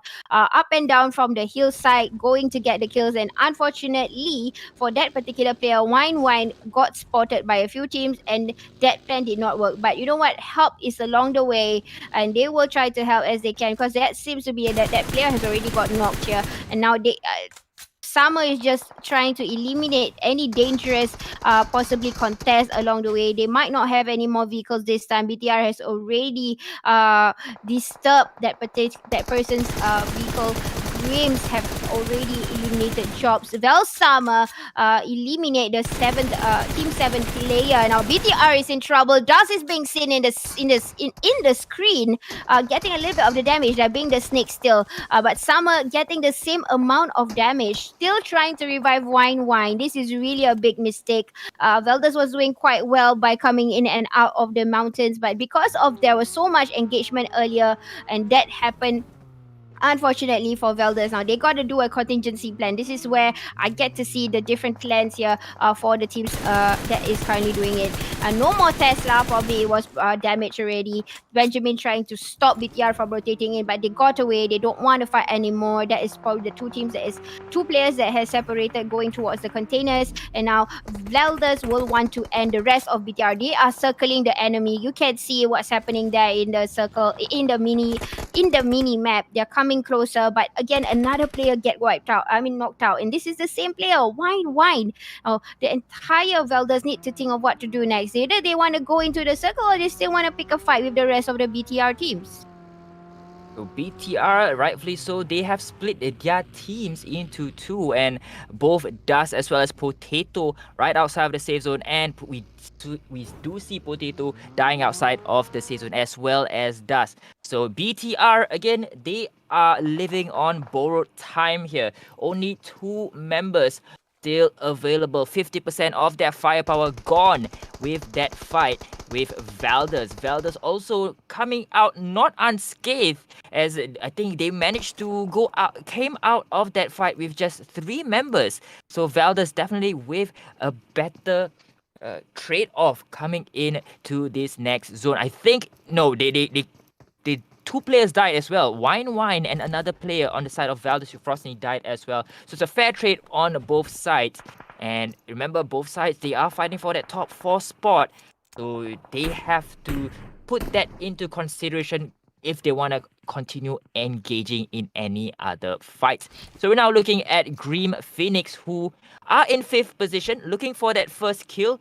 But Vera already eliminated in the very first gunfight of round number 5. So Grim Phoenix, they need to get those kills because they cannot just rely on those placement points. Because remember, BTR holding the fort, they need to kick BTR out of the tables first before their kills can even count towards a chance here. But Bunny gets taken out from Valdez Euphrosyne, and Valdez Euphrosyne doing so much damage. I believe they're now on their 6 or 7 kill streak already.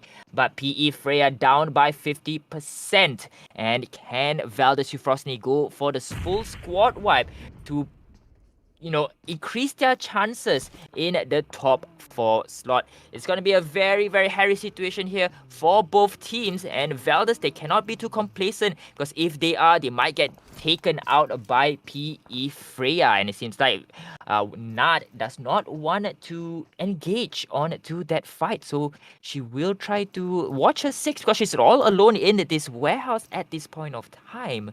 And I'm not sure where the rest of her teammates are. But BTR, as you can see from the map, they will take point in that bridge.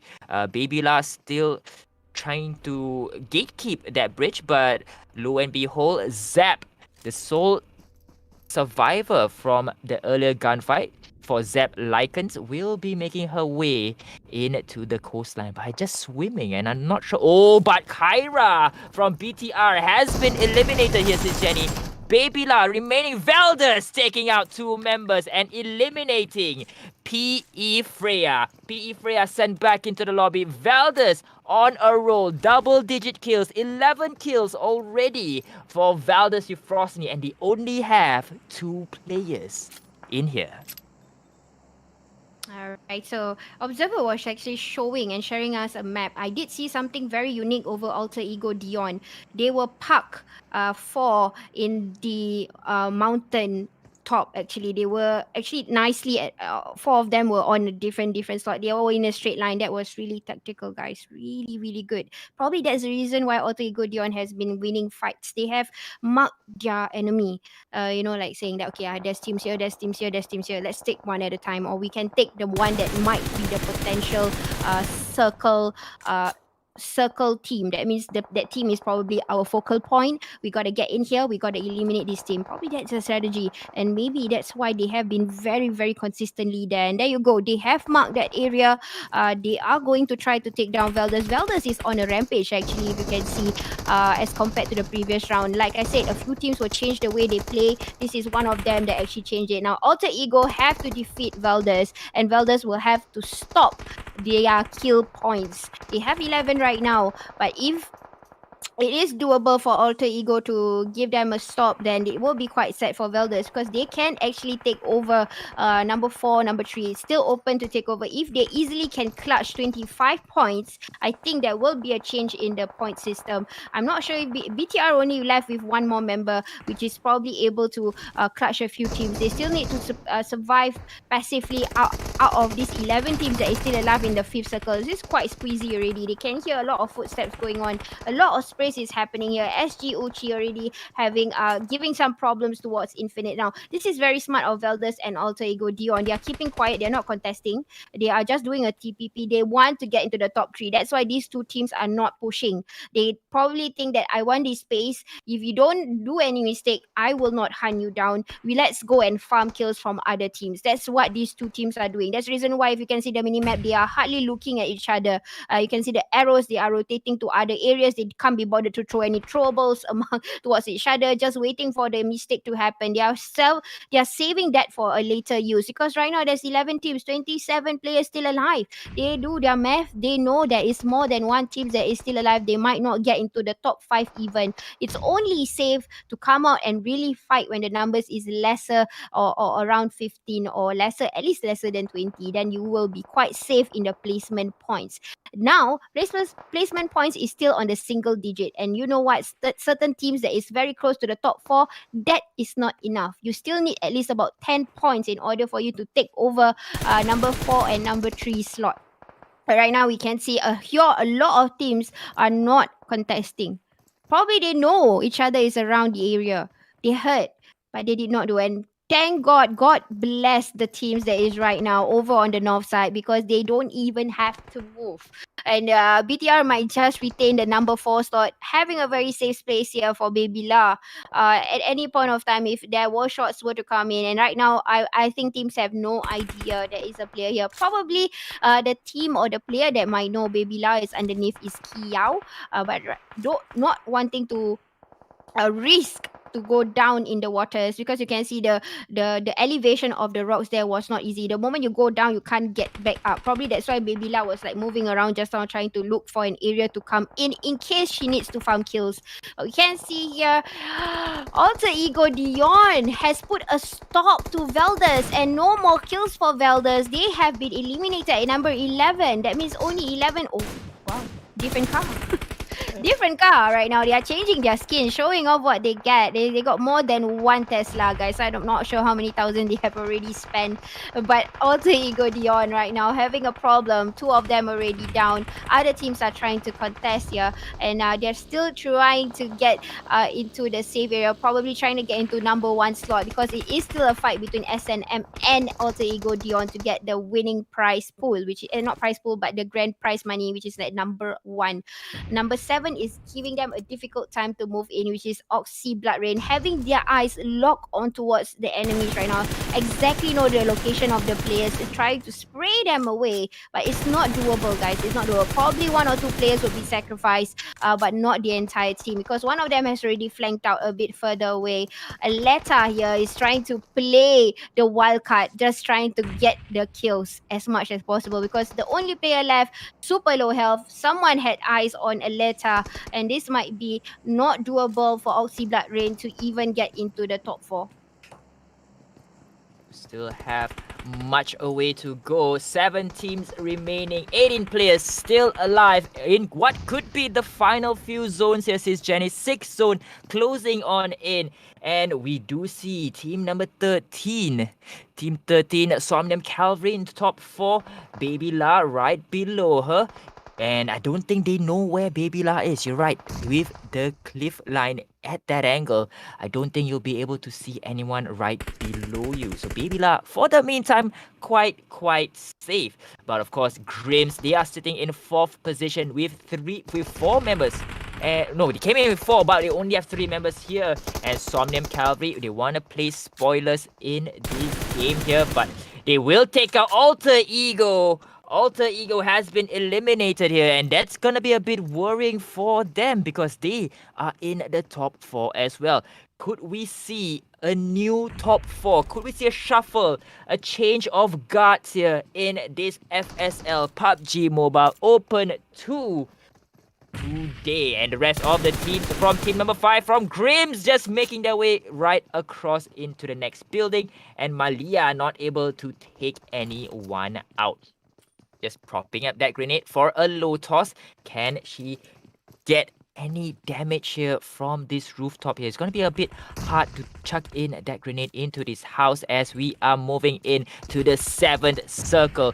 3 seconds before the zone shifting, and Grims, they will hold on to this compound because it seems like there's nowhere else to go. And Baby La, she could be caught right outside. I really hope she has a lot of first aid kits here, as she'll definitely be needing it. Could be a treacherous cross there. I'm not sure why Godzilla is upside down, but popping a smoke just to conceal her movements. Baby La, very smart play here. Just peeking, shoulder peeking to see if anyone is right outside before she makes her movement into those compounds. But of course, she is all alone. No additional firepower gonna back her up, as Skylight Zoe is still in here. 3 members, 4 kills already. Top 6 for them. And Baby La gets taken out by Somnium Cavalry. All that smoke in the world won't bring her back. And Somnium Cavalry has taken out 2 members from Grims, and Grims with that payback. I believe Somnium Cavalry has been eliminated. Yes, SisJenny.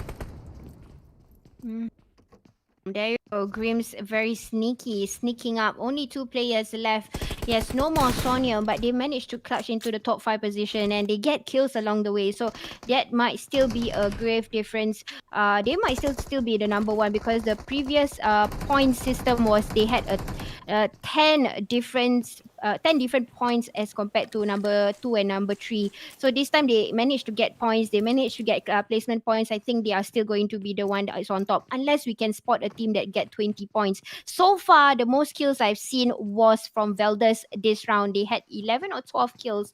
And their placement was not in the top 5. And so that might not be a changer for number 1, but maybe number 2 and number 3 could have a difference in that. I'm not so sure, but we definitely are seeing 3 different teams here that is not in the top 3, if I'm not mistaken. We have Onyx, we have SGX, and also we've got Grims. We're gonna see who will make it out alive. This time they are doing third party. Apparently Circle is closing in compound base, and compound base fights are usually it's not challenging, but it's more of like who makes the first mistake and where is the next circle, or the not next circle, but the blue will come in, so everybody will start to die and then they will start healing. They will not even farm for kills, and they will just get ready for kills. And this time Uchi just trying to toss in a grenade. They know exactly where players are, and yep, there you go.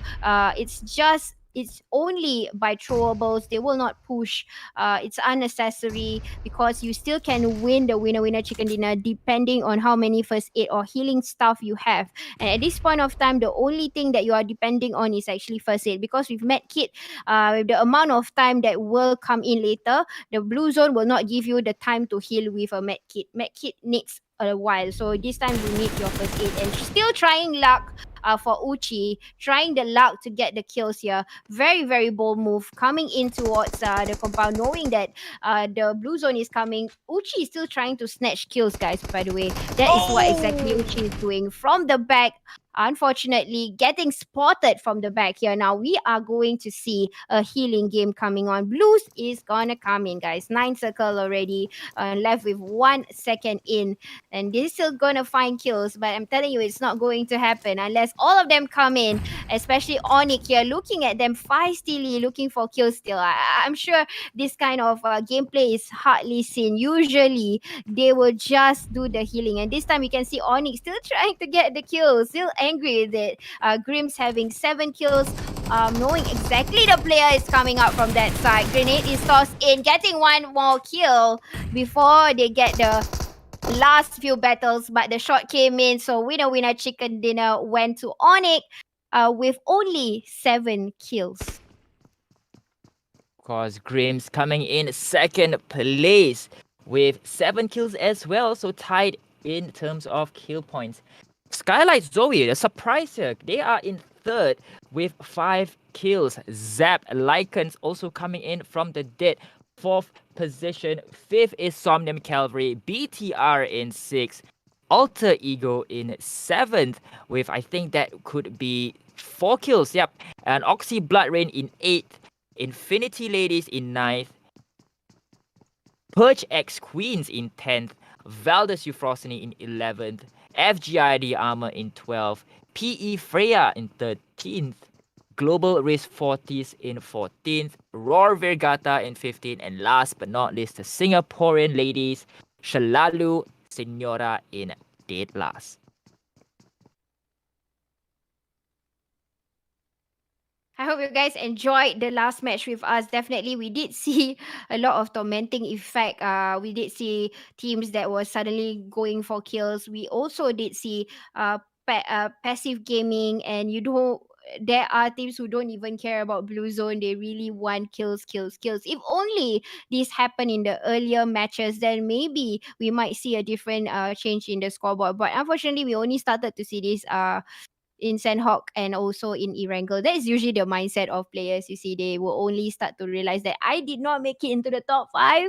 I did not make it into the top 4. And then they decided to change their analogies. They changed their meta. But then again, we know the difference of the scoreboard. That number 1 will still be number 1. But I think there will be a change in number 2, 3, and 4. So in order to find out the final rankings, you have to stay with us for a quick break as the admins and managers will sort out the scoreline, and we'll be right back with the live scores for the Sunday playoffs.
Welcome back, ladies and gentlemen, to FSL PUBG Mobile Open 2, supported by Intel and Yahoo. It is Toast Talk Toast, as well as SisJenny here. And after 5 rounds, SisJenny will let you know who are the top 4 walking home with those prizes.